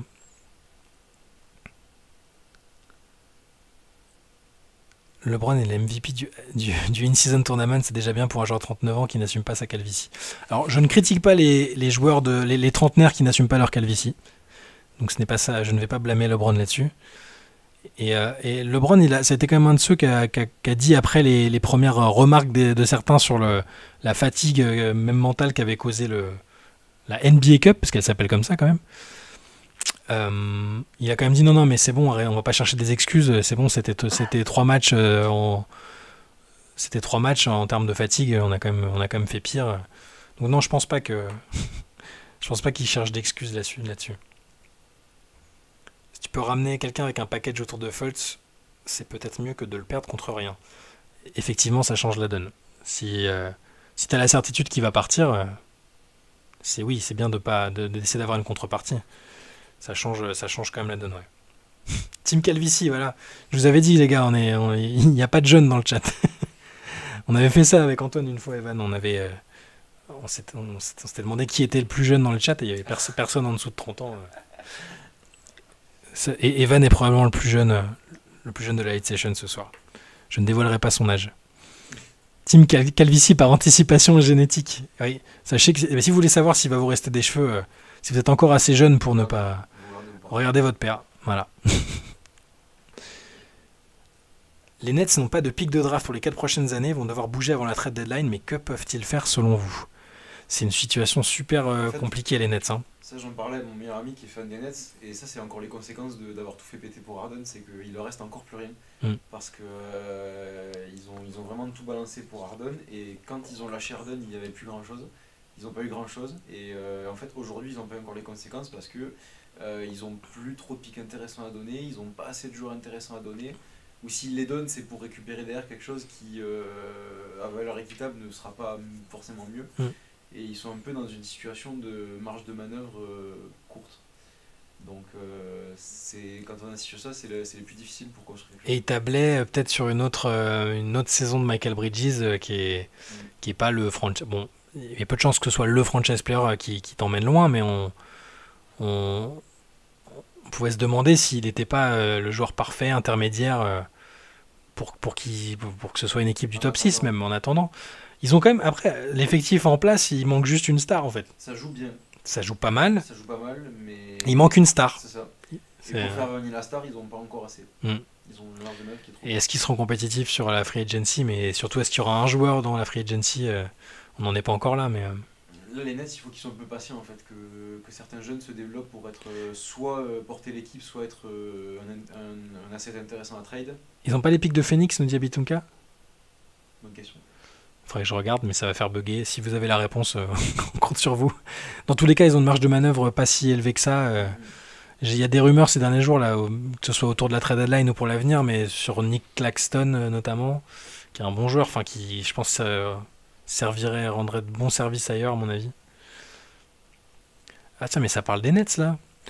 Fan des Nets, comment c'est possible? Il a flashé sur Derrick Coleman, Kenny Anderson. Ah, c'est pareil, je pense que ton pote, il a le même âge que toi, donc il a pas vu cette période-là. Non, il adore la vibe Brooklyn, en plus. C'est plus que sportivement. C'est plus culturel, quoi. Ouais, culturellement, il adore tout ce qui se passe dans Brooklyn. Donc, Mais je comprends, moi j'ai aimé New Jersey à une époque parce qu'il y avait Jason Kidd qui était mon joueur préféré. Après, je m'en suis un peu désintéressé. Puis New Jersey, culturellement, c'est moins sexy que Brooklyn, quoi. Fallait traverser les marécages pour aller au Prudential Center voir les matchs des Nets. Est-ce que tu as vu la liste des 41 pour les JO, pour Team USA? Ouais, si c'est ça, on en a parlé la semaine dernière. Ouais. Liste très élargie. La Dream Team est toujours possible. Hein. La Dream Team de cette époque. Hein. Je pense pas que ça égalera en termes de popularité et de notoriété ce qu'il y a eu en 92, mais c'est toujours possible d'avoir un truc assez lourd pour Paris. Ouais. 2025, 2027, 2029 pour les pics des Suns à Brooklyn. Ça, c'est intéressant. C'est intéressant. Merci Redouane. C'est des atouts. Franchement, le deuxième tour de draft, c'est devenu le meilleur atout pour monnayer quelque chose. Il y a de plus en plus de joueurs qui sont draftés bas et qui surprennent. Comme Thomas, il a été drafté assez bas quand même. Cam Thomas, ouais. Mais en tout cas, ils ont peut-être plus de marge de manœuvre que possible. Après, il faut juste bien viser.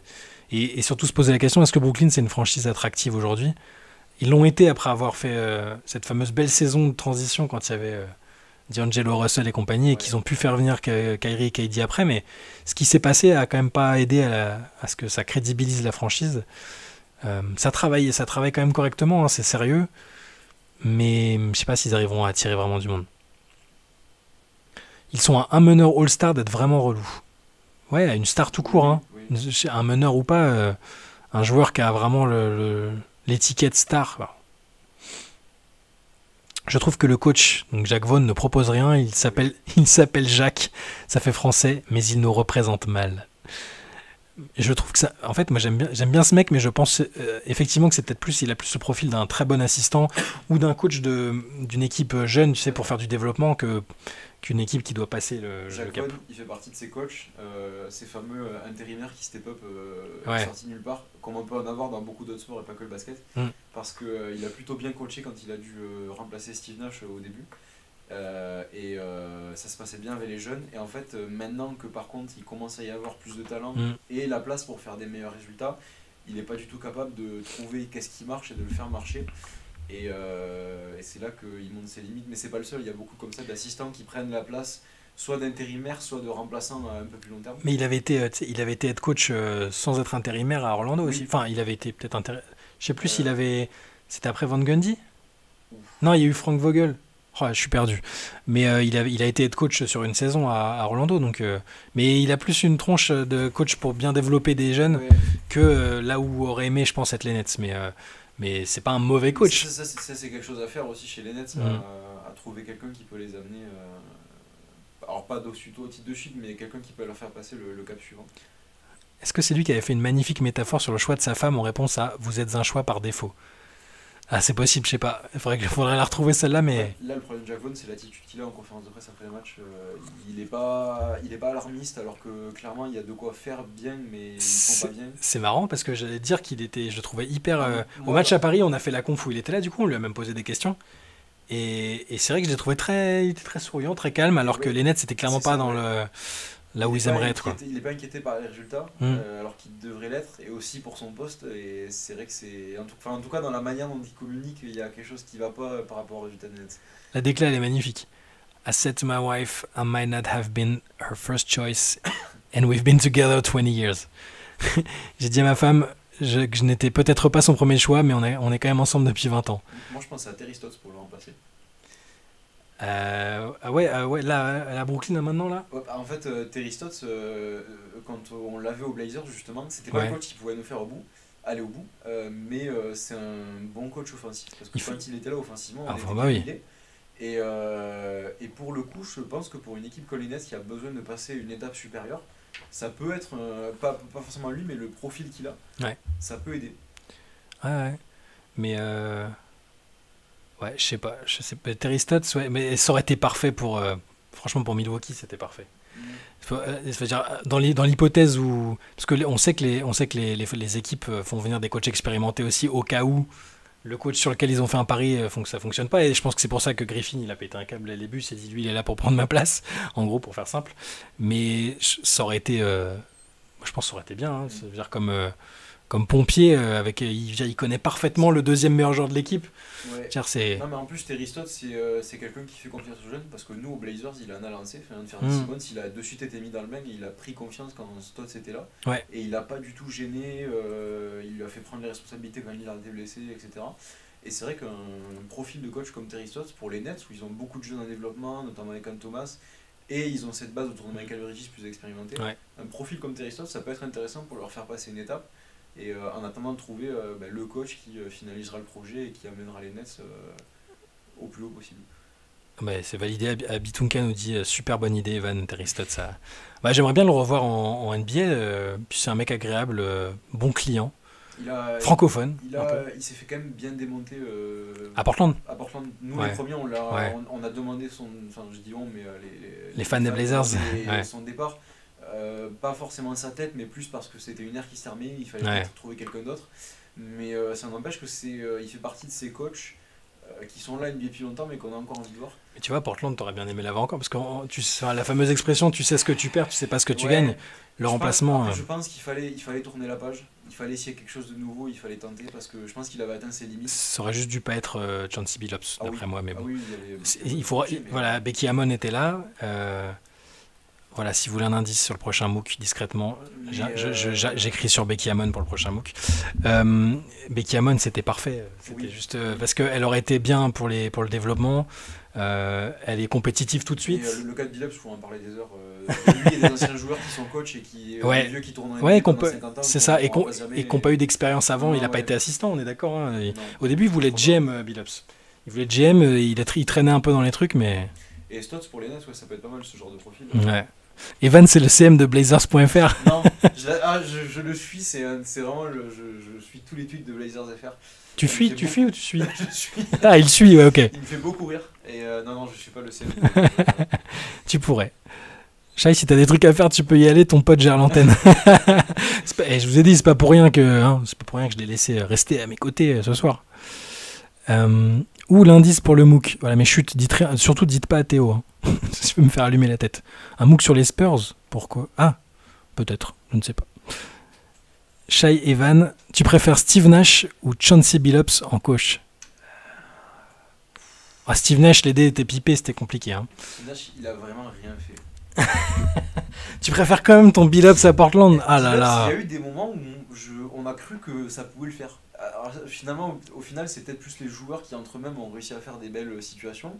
Mais il y a eu quelques moments sur la première saison, quand Lillard était encore là, et quelques matchs où le hasard faisait qu'il sortait des bonnes situations de jeu. Après, c'est des contextes...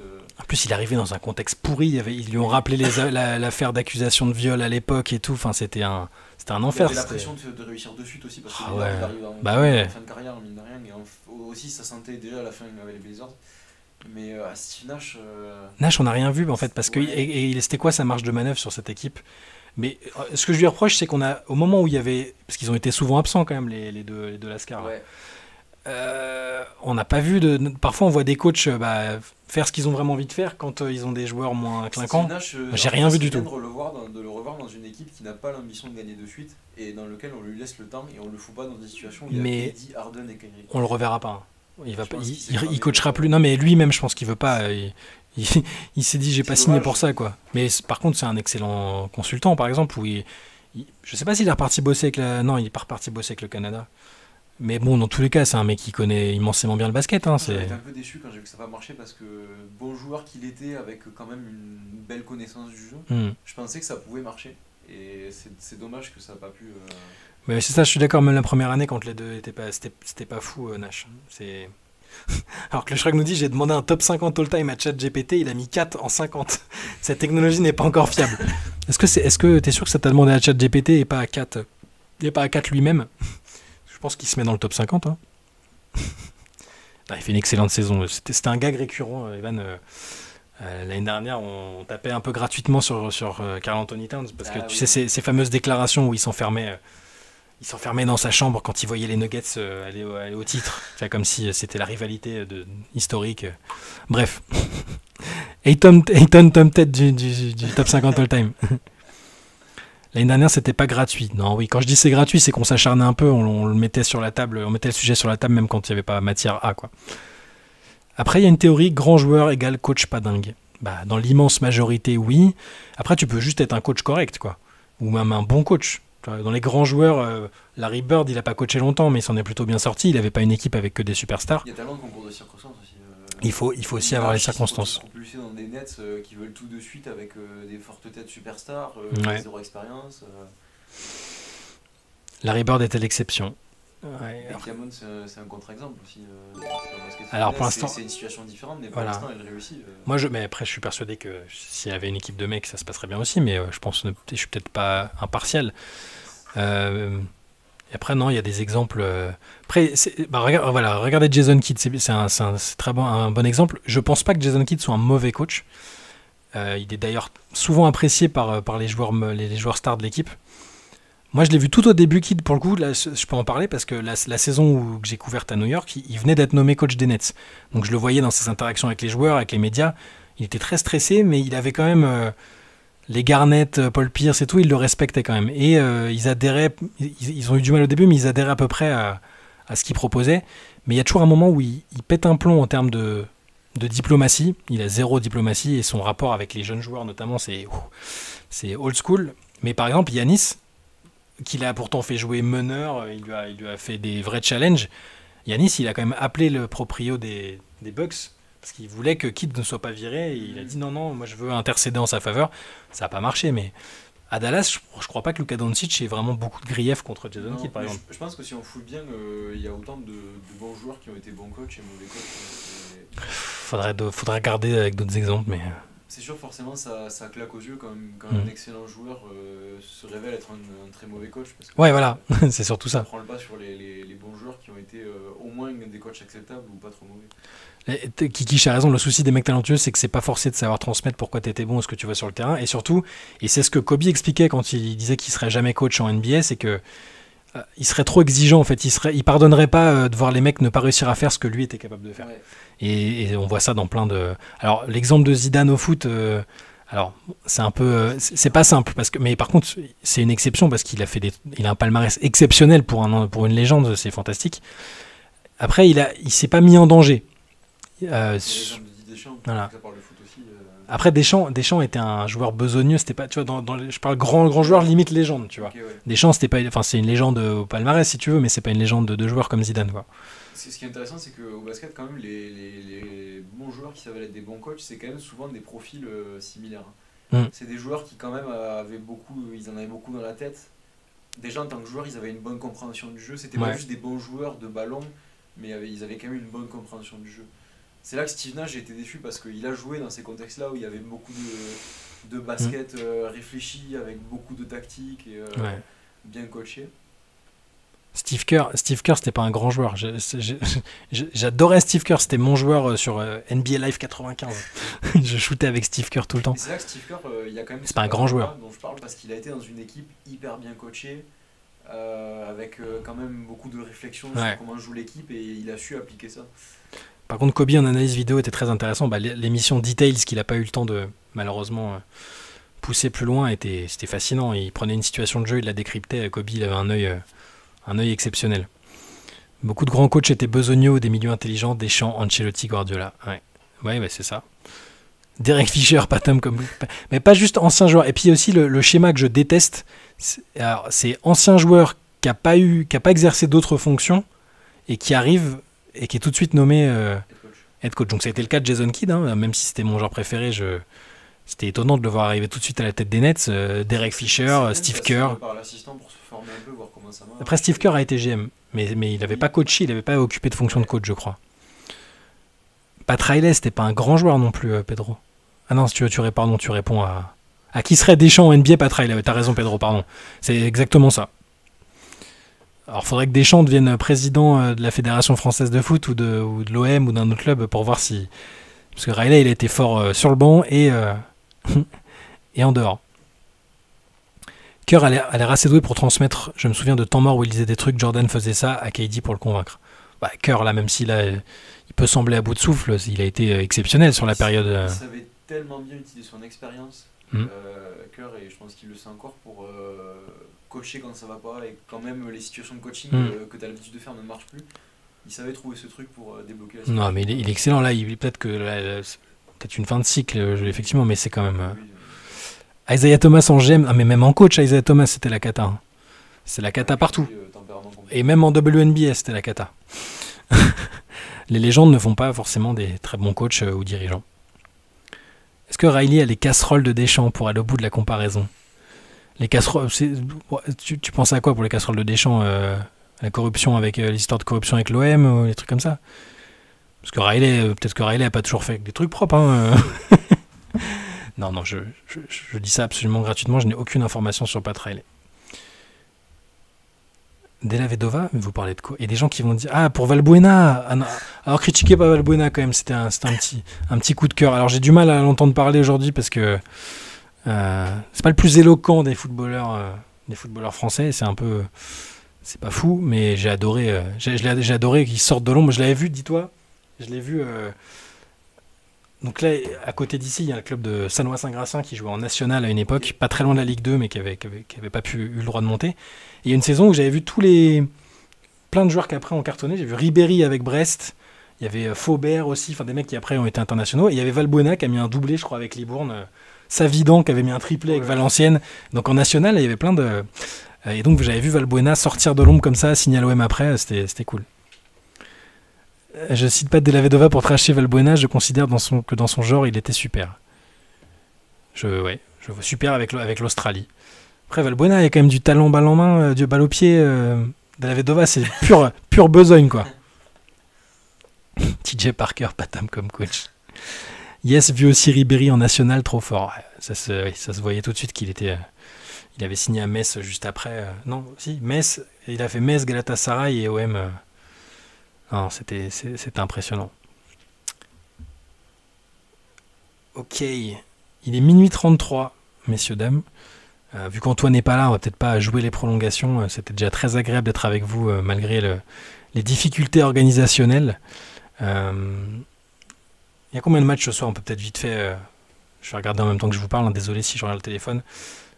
Histoire de finir peut-être sur la note du calendrier. Monaco a tapé l'Asvel ce soir.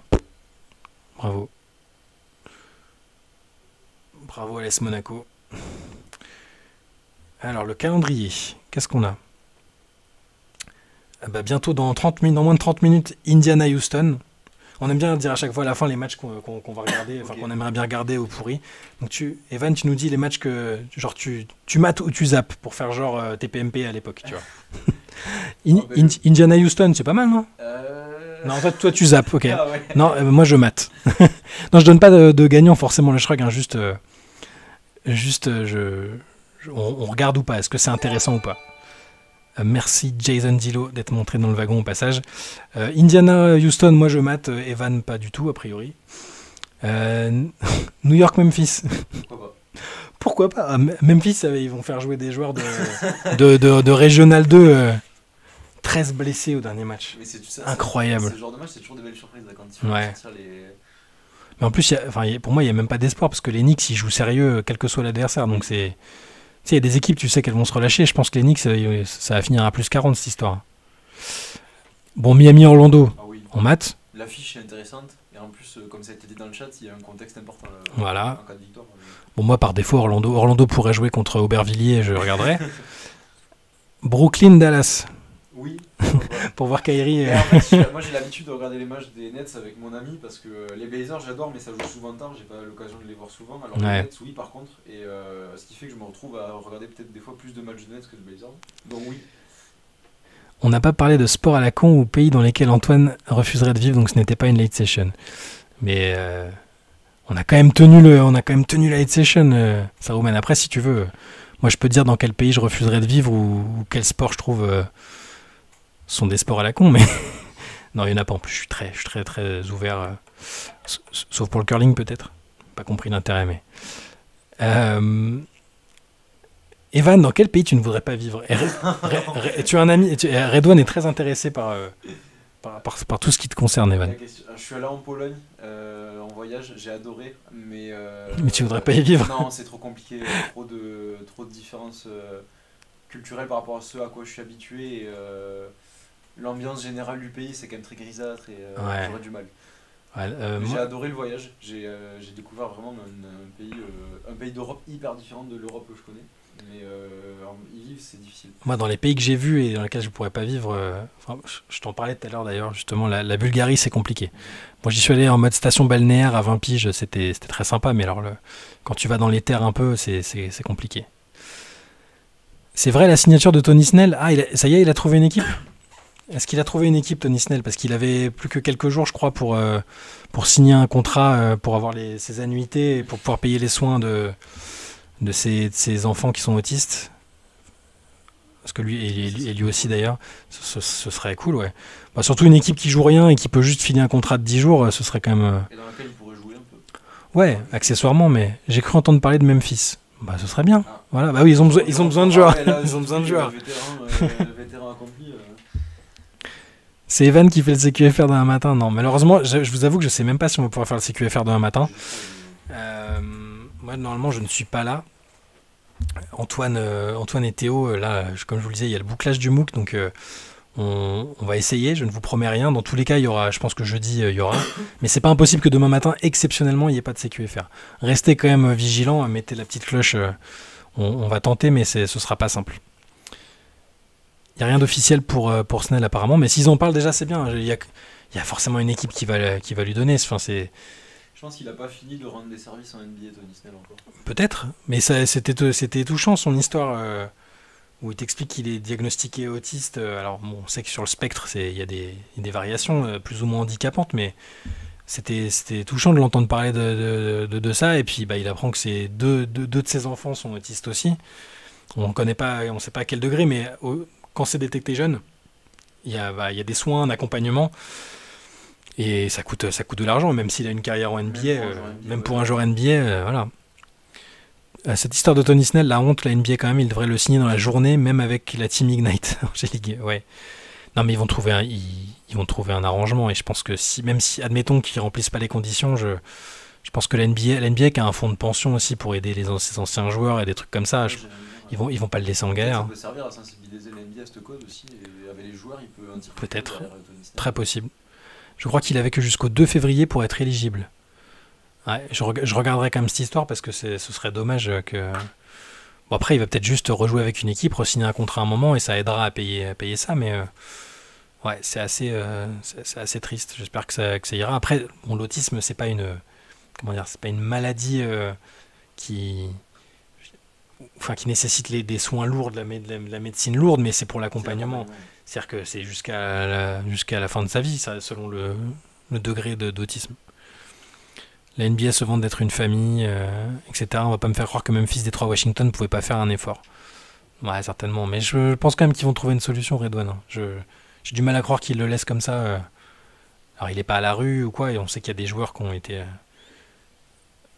pas très accompagnés, pas très aidés dans leurs difficultés. Mais je pense que ça va le faire, là. Il doit jouer 1 an supplémentaire en NBA pour être éligible aux soins totaux couverts par la NBA. Ok. 10 ans de carrière minimum, il en a 9. D'accord, du coup, ça peut aussi intervenir la saison prochaine, par exemple, j'imagine. Ok, bon, et il n'a pas 35 ans. C'est pas mort, peut-être que... nous, il a fait un passage aux Blazers récemment, quand Lillard était encore là, ou juste après le départ de Lillard, je sais plus. Et il avait pas fait des stats de fou parce qu'il est vieux et il peut plus faire les choses qu'il faisait avant, certaines choses, mais il avait quand même le petit passage qu'il a fait, il a step up pendant quelques matchs pour un peu accompagner les jeunes. Ouais. Et il était quand même là pour mettre un petit tir de temps en temps dans le corner ou à mi-distance. Ouais. Il n'est pas à plaindre non plus, c'est vrai, mais c'est un beau geste à faire. Mais il a eu un contrat depuis qu'il a annoncé qu'il était autiste. Je suis pas sûr, hein. Donc rien que ça, vous voyez, c'est stigmatisant, c'est compliqué pour lui, alors que c'est un joueur qui a déjà rendu des services. C'est pas du tout le plus mauvais joueur en NBA, Tony Snell. Hein. Donc il a jamais fait de stats, ouais, voilà. C'est pas un joueur de stats, hein, mais c'est comme pas un mauvais joueur. Les Wizards ont déjà trop de boulot pour gérer Jordan Poole. Jordan Poole, ouais, j'ai vu au niveau plus-minus, au niveau... c'est roue libre total, mais pas dans le bon sens du terme. Il ne pense pas être le joueur... il n'est pas le joueur qui pense être. Il a step up Evan, parle comme Walid Acharchour. Bah, on fait beaucoup d'anglicisme, hein. Je sais qu'il y a beaucoup de gens qui détestent ça. On fait partie des gens qui font quand même beaucoup d'anglicisme quand on parle, mais ça va avec la NBA aussi, je crois que c'est en basket. On pourrait certainement en éviter quelques-uns, mais j'avoue que j'ai du mal à les éviter personnellement. Parce que tu vois, là, je vois le terme buyout, enfin il y a plein de termes qu'on utilise. C'est le jargon. Après, peut-être que parfois on pourrait s'en passer, mais... Bonsoir, les Laters gonna hate. Bonsoir. Tu arrives sur la fin. On va se laisser là. Est-ce qu'on a regardé... Non, on n'a pas cité tous les matchs. Non. Qu'est-ce qu'on a d'autre comme match? Timberwolves Bulls. Non, ça je zappe. Les matchs des Bulls, je zappe. C'est injuste. Ah ouais. C'est pas une question de détester l'équipe, mais j'arrive pas... c'est pas une équipe qui fait... Enfin, j'arrive pas à prendre du plaisir en les voyant jouer. Ouais. C'est pas une équipe qui me... Non, c'est pas sexy, mais c'est intéressant. Je les trouve intéressants quand même. Et parce qu'ils me font poser des questions sur comment ça va se passer en playoff, tu vois. Si leur taille va être un énorme atout, la défense. Mais c'est pas eux que je regarderai si je dois me regarder un match comme ça, autre que les Blazers. Ensuite, on a Utah OKC. Oui, c'est bien ça. C'est une belle affiche, ça. Ah, Utah, ça envoie offensivement. Et OKC, c'est OKC. C'est l'équipe à regarder. Voilà. Et enfin, Phoenix-Milwaukee, oui, ça se regarde quand même. Utah, bien, vraiment bien. Ouais, mais Will Hardy, c'est un super coach. C'est un super coach, Will Hardy. Ce qu'il fait, c'est... Je sais pas si c'est... Est-ce que c'était bien de mettre un coach aussi compétent alors qu'il devait tanker l'année dernière? Je sais pas. Mais ce qu'il fait avec l'équipe qu'il a, franchement... C'est un exemple de comment passer la page d'une reconstruction. Parce qu'ils ont très vite sorti la tête de... Après, il faut voir comment ça va s'enchaîner parce que... Parfois, c'est bien de tanker une saison et derrière, tu repars et ta reconstruction, elle est bien. Et c'est plutôt... là, est-ce qu'il fallait pas tanker une saison et après faire ce qu'ils font là? Je sais pas. S'ils font du ventre mou pendant 10 ans, c'est pas hyper funky. C'est difficile d'empêcher les joueurs de faire de la perf quand il y a de quoi et que ça joue bien. Après, de leur dire non, mais les gars...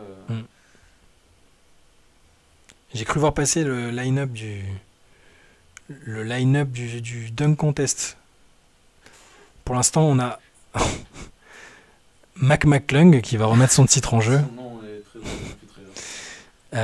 Jaylen Brown. Et alors il y avait une histoire ça faisait super longtemps qu'il n'y avait pas un All-Star actuel qui avait participé au concours de dunk. Un All-Star présent à la fois sur le match et alors Jaime Raquez Jr. Très bien, c'est intéressant, pourquoi pas. Jacob Toppin, ça me hype moyen par contre. Limite, son frère il l'a peut-être déjà fait, non? Je sais plus. Oh, je suis complètement... Ouais. Oui. Et il a d'ailleurs été sacrément ridicule. D'accord. Tu vois, mais pourtant ça m'a pas marqué. Topin, je crois que d'ailleurs il est là l'année où Anthony Simons gagne. D'accord. Et si je dis pas de bêtises, je crois que c'est lui qui s'est repris à plusieurs fois sur un ah, peut-être. Ça a été l'année où Anthony Simons gagne. Moi, c'est une année que j'adore parce que c'est Simons qui a gagné. Mais c'est vrai que beaucoup de gens disaient que c'était une année vraiment vaste au niveau des gars qu'il y avait à l'affiche et des dunks qu'il y a eu. Moi, de toute façon, j'ai l'impression que le duel Lavine-Gordon a cassé le jeu. Voilà, c'était bon et ça faisait déjà quelques années que c'était moche, mais là il y a eu un petit sursaut et. C'est difficile à un moment donné de créer des nouveaux dunks. C'est dur. Qui changent parce que là, on a l'impression on voit du vu et revu. C'est vrai, c'est qu'à un moment donné. C'est ça, c'était nul même Jalen Green. Ouais. L'année 2016 a cassé le jeu, je suis d'accord, c'était incroyable. C'est pas la nostalgie qui fait ça aussi. 2016 déjà, c'est vrai qu'on parle déjà de nostalgie, putain, ça fait 8 ans. Non mais c'est vrai, ça peut aller vite, quand il y a eu des années incroyables, on peut vite avoir un arrière-goût fade après sur les années. Peut-être, moi j'ai mis du temps après le dunk contest Vince Carter, c'était... Honte de choc. J'ai déjà de la nostalgie pour le All-Star Game de la Nouvelle-Orléans. Ah ouais. C'était les premières années où je suivais la NBA aussi. Ouais, c'est ça. Ouais, l'année 2016 a cassé le jeu, ouais. Je suis un peu d'accord. Je sais pas comment ils vont réussir à se renouveler, à part avec des dunkers d'exception, des nouvelles règles, tu penses? C'est difficile, mais trouver un truc pour changer la formule. Ouais. Faire quelque chose de nouveau, quitte à ce que ça marche pas, au moins ils ont essayé. Faudra embaucher Evan pour un two-way contract, Shahid Regal. Il est déjà pris ailleurs. Ah, il est déjà pris, ce ne serait pas de refus, hein, Evan serait effectivement un intervenant de qualité. On l'appellera un soir si Antoine est forfait ou Je le solliciterai dans son sud-ouest natal. Un gros nom pour une fois, ça me donne envie d'être derrière. Ah, pour Jaylen Brown? Ouais. Bah alors, parmi les changements, enfin c'est pas un changement, mais on en parle depuis des années, mais un concours entre stars avec des gros stars qui... Tu vois, ça c'est intéressant les réactions, parce que dès qu'il y a des gros noms, même moi de suite, j'entends Jaylen Brown, je dis ah, nice. Ouais. Sans montrer de manque de respect à des jeunes et des joueurs de banc comme McClung et tout ça, là, qui justement ont l'occasion aussi de se montrer lors de ces concours. Mais c'est vrai que de suite, dès qu'on sort des noms, ah, Jaylen Brown, ah ouais, on a un mec qui gagne, on pense que c'est lui qui va faire le meilleur dunk. Bah, c'est un gros dunker de match, hein. Enfin il a un bon... Mais en termes de variété... Dès qu'il y a un gros nom qui sort, il y a déjà une lumière qui s'allume, on se dit ah peut-être... Ouais. Bah, moi j'aurais bien aimé voir vraiment que des gros noms. Bon, on va pas remettre LeBron, ça sert à rien, on va pas lui demander de faire des... Non mais il ferait des trucs de fou, mais j'aurais aimé le voir dans son prime sur un concours contre d'autres mecs, avec D-Wade, avec... tu vois. Si t'as les 4 participants, c'est que des gros noms. Voir après où c'est qu'on le met ce concours dans la vie des gens, dans le cœur, tu vois. Ouais. Si juste déjà voir, c'est juste parce qu'il y a des gros noms déjà, ça fait changer d'avis. Par contre, il y avait quand même des concours avec Dominique Wilkins et Michael Jordan, quoi. Ouais. Bon, c'est vieux, hein. Là je parle d'un truc... Il n'y avait pas forcément besoin de ça. Moi, parfois, au-delà de la qualité technique, moi j'aimais bien quand c'était très très goofy. Genre moi, les périodes Dwight Howard, Nate Robinson, je trouvais ça marrant, tu vois. L'autre, il arrive déguisé en Superman, l'autre, son surnom, c'est Kryptonite. Enfin, c'était marrant, il y avait un truc scénaristique un peu... Techniquement, c'était pas fou, mais... Ils font juste des dunks sans accessoires la plupart. Le seul truc un peu fancy qu'il y a, c'est un vieux maillot, en hommage. Et c'est vrai qu'il y a pas si longtemps, on voyait Blake Griffin dunker par-dessus des voitures. Ouais. C'est bête, mais il y a plein de choses avec quoi tu peux jouer dans la salle et le public ou quoi. Enfin, je pense que ça peut être aussi ça qui change... Ouais. Parce que là, les super années qu'on mentionne, il y avait aussi souvent plein d'accessoires, il y a eu les mascottes qui ont participé. C'était pas juste des dunks sur le terrain vide. Tu parles duquel avec Aaron Gordon, il avait fait avec la mascotte. Ouais. Il a été dur, ça, le dunk était ultra dur. Dans ma tête, les années dont je me rappelle le plus, c'est les années où il y avait des trucs, des accessoires, des gens qui participaient. Ouais. Par exemple, là, un truc qui me revient souvent en tête, c'est, je sais plus comment il s'appelle, c'était le dunk du jeune d'OKC. Il a dunké par-dessus Shaq. Il y a quelques années, il n'y a pas vraiment si longtemps. Shaq Diallo. Ouais. Et il avait le t-shirt Superman sous le maillot. Et ça, c'est bête, mais ça marque. Ouais. Pourquoi pas. Bah, Diallo, la Redouane nous le signale. Il aime les accessoires Evan coquin. J'aime bien l'ajout de Sabrina versus Steph. Encore une fois, j'espère juste que ce ne sera pas trop pris au sérieux, qu'on va pas avoir des trucs du genre et voilà, ça montre bien que les femmes n'ont pas leur place dans le truc. C'est un truc fun, ils s'entendent très bien. C'est pour mettre en avant. Je sais pas quel est le but du truc, hein. Je sais pas s'ils veulent. C'est un peu terrain glissant parce que Sabrina Ionescu n'est pas la WNBA. Enfin, c'est pas la seule représentante. C'est une excellente joueuse de WNBA que j'aime beaucoup.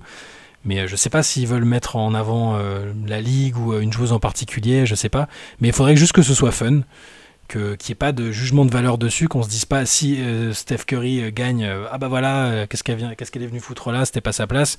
Ou si c'est l'inverse, qu'on n'en tire pas des conclusions du genre, voilà. Pourtant, j'ai déjà vu des gens qui se plaignaient sur les réseaux sociaux. Bon après c'est Twitter, donc voilà, après on avait forcément du recul tout ce qui est Twitter.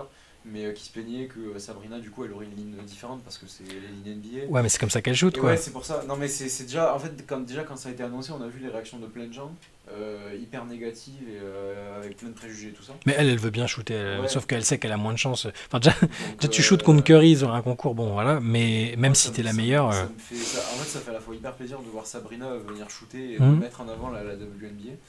Mais ça fait hyper peur à la fois aussi parce que j'ai tellement peur de la réaction qu'il va y avoir derrière. T'as raison Redouane, en match, si vous regardez un peu la WNBA et les matchs avec New York, elle prend des shoots extrêmement loin, donc la distance elle en est capable, mais sa distance de référence quand même visuellement et tout, c'est pas la même, les ballons ne sont pas les mêmes. Moi je veux juste pas, voilà, faut que ce soit un truc fun où les deux ils vont se marrer entre eux. J'espère que ça va filocher parce que comme ça permettra de montrer que Sabrina Ionescu c'est une très belle shooteuse. Juste j'espère qu'on va pas avoir trop. Je vais essayer d'éviter les commentaires, de regarder un peu parce que j'ai très peur. En plus, Curry et Sabrina, ils sont bons publics sur les concours. Ouais. Ils aiment bien chambrer le public, ils aiment bien faire le show un peu, donc l'ambiance peut être là en tout cas. C'est ça qu'il faudra qu'on retienne ça quoi. Ouais, je suis d'accord Jean-Georges, hein, complètement contre de devoir comparer hommes et femmes. Bah, regarde, j'ai écrit un article ce week-end, vous avez peut-être vu passer les déclats de Michael Porter Jr.,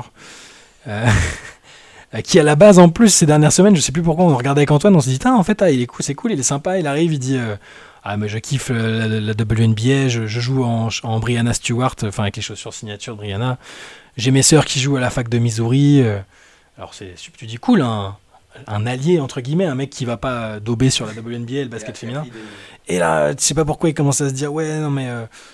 comment ça, elle réclame autant d'argent que les mecs, j'ai du respect pour elle, mais elles peuvent pas. C'est comme un très bon joueur de ping-pong, même si c'est le meilleur dans son domaine, on va pas lui donner autant d'argent qu'un basketteur. Et là, tu te dis, mais il a absolument rien suivi en plus, parce il n'y a aucune joueuse. Montrez-moi une déclaration d'une joueuse de basket, de WNBA ou d'ailleurs, qui a dit on veut gagner autant que les mecs. Elles savent très bien, pertinemment, qu'elles génèrent, cette ligue pour l'instant, génère moins d'argent, d'investissement, d'engagement, tout ça, que la NBA, c'est évident.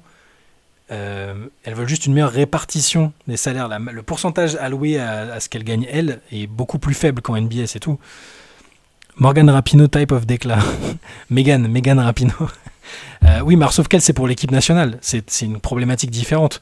Il n'y a pas de raison en soi que l'équipe nationale masculine gagne plus que... Surtout chez les filles, l'équipe féminine. Voilà, pour les États-Unis. Il y a des trucs que je comprends pas, notamment sur les joueuses qui allaient en Russie, comment le système russe peut générer plus d'argent que la WNBA. Parce que c'est comme les clubs de foot avec les oligarques c'est-à-dire qu'ils arrivent avec un budget énorme, il n'y a pas de restriction, il n'y a pas de plafond de salaire. Ils arrivent. C'est pas la ligue, là, c'est voilà. les clubs individuellement qui Il y a des saisons où à Ekaterinbourg, à Moscou et tout, il y avait un dirigeant qui arrivait qui disait tiens, 1 million pour Soubird, 1 million pour Torazi, 1 million pour un tel. Et pour 1 million, les filles, elles gagnaient $150,000 par an en WNBA. Donc forcément, elles pouvaient, évidemment qu'elles y allaient. Mais là, il a sorti des trucs du genre, oui, il faudrait leur abaisser le panier. Alors, il y a peut-être des filles qui veulent abaisser le panier, mais la majorité, je pense, ne veulent pas. Il ne faut pas regarder la WNBA pour peut-être pas pour les mêmes raisons que la NBA. C'est du basket pur, c'est collectif. C'est peut-être moins porté sur la dimension athlétique. Évidemment, il y a moins de mecs qui vont faire la différence, moins de joueurs, ou de joueuses en l'occurrence, qui vont faire la différence en dunkant sur d'autres parce qu'ils sont plus explosifs. Mais après, je suis partial parce que j'adore cette ligue et j'adore le basket féminin, mais j'ai l'impression que si tu détestes le basket féminin, vraiment détester, et que tu critiques comme le fait Michael Porter là sur le côté, mais il n'y a pas de dunk, faut baisser le panier. Si tu as besoin d'un dunk pour vibrer, qu'il y ait des dunks pour vibrer sur un match, je sais pas si tu aimes vraiment le basket. Ça en fait. montre certains problèmes vis-à-vis de la NBA, que c'est plus un spectacle. Enfin, ça reste un sport parce qu'en playoff ça joue sérieux et tout, mais la NBA est vraiment devenue une machine à spectacle. Surtout que le dunk, c'est quoi ? C'est 1% d'un match. Il n'y a pas que des dunks dans un match NBA. Non, mais surtout qu'en plus, ce qu'ils entendent par dunk, c'est surtout des énormes cassages de panier. C'est pas juste. Parce qu'un dunk en soi, c'est juste monter et poser le ballon dans l'arçon, on s'accroche un peu. Par dunk, ils entendent vraiment des arrachages de panier, mais même en NBA, on a pas. Mais il faut arrêter les comparaisons, les trucs comme ça. C'est. Il n'y a pas à dire. Enfin, Porter, il m'a exaspéré. Surtout le gars qui arrive et qui fait genre, mais non, mais moi je suis un soutien et tout. Et en fait c'est ignorant. Ignorant, mais pas ignorant. C'est comme lui, des gens sur les réseaux sociaux et tout ça qui sortent ces arguments-là. Quoi. Et après, mais j'ai vu sur Twitter qu'il y a des gens qui avaient répondu à mon post en disant oui, mais elles se plaignent, mais leur ligue leur ligue perd de l'argent et tout ça. Alors.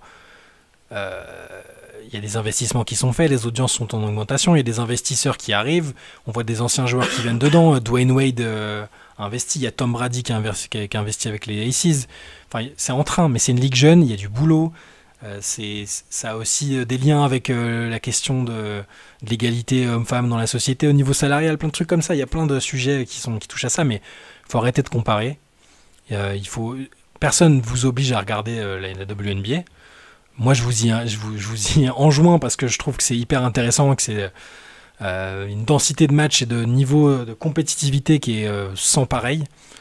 Donc voilà, c'est tout ce que je peux dire de plus. Je me suis déjà enflammé un peu trop pour le truc. J'ai repensé à Michael Porter, je me suis dit, tiens, ça faisait longtemps qu'il n'avait pas dit une connerie celui-là. Et je l'avais trouvé plus mature ces derniers temps, tu vois. Et bon, bref. On va s'arrêter sur cette note avant que je fracasse la table en pensant à Michael Porter Jr. qui sportivement était irréprochable en plus. Il était très important dans le titre des Nuggets.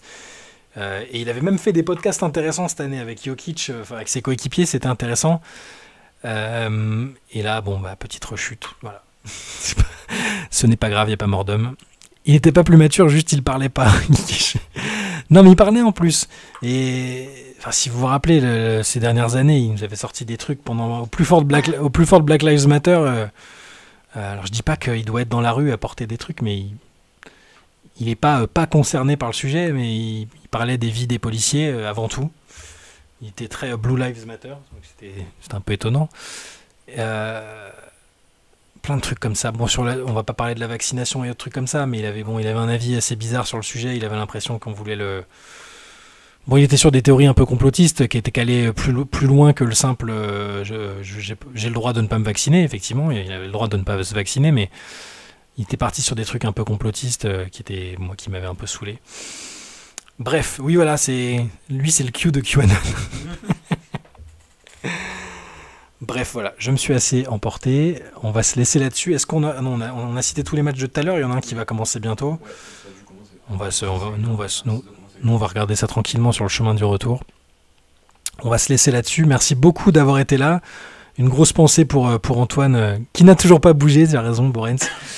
Une pensée pour lui qui, comme je vous l'ai dit, s'est fait mal au dos. On se retrouve soit demain matin, mais je ne peux pas vous le garantir pour le CQFR, soit plus tard dans la semaine. Il y a toujours notre podcast de lundi sur la chaîne YouTube. Vous aurez le replay de cette late session jeudi après-midi sur YouTube. Et voilà, on vous souhaite, avec Evan, qui était mon invité du soir. Merci. C'était un plaisir de pouvoir parler sur le... C'était cool de voir qu'il y a des gens qui ont profité pour poser des questions sur les Blazers. Evan Rookie of the Year, voilà. C'était un plaisir de pouvoir échanger un peu sur les Blazers. Les gens sont très bienveillants dans le chat. Et tu vois. Donc merci à tous et je vous dis à très bientôt. Ciao.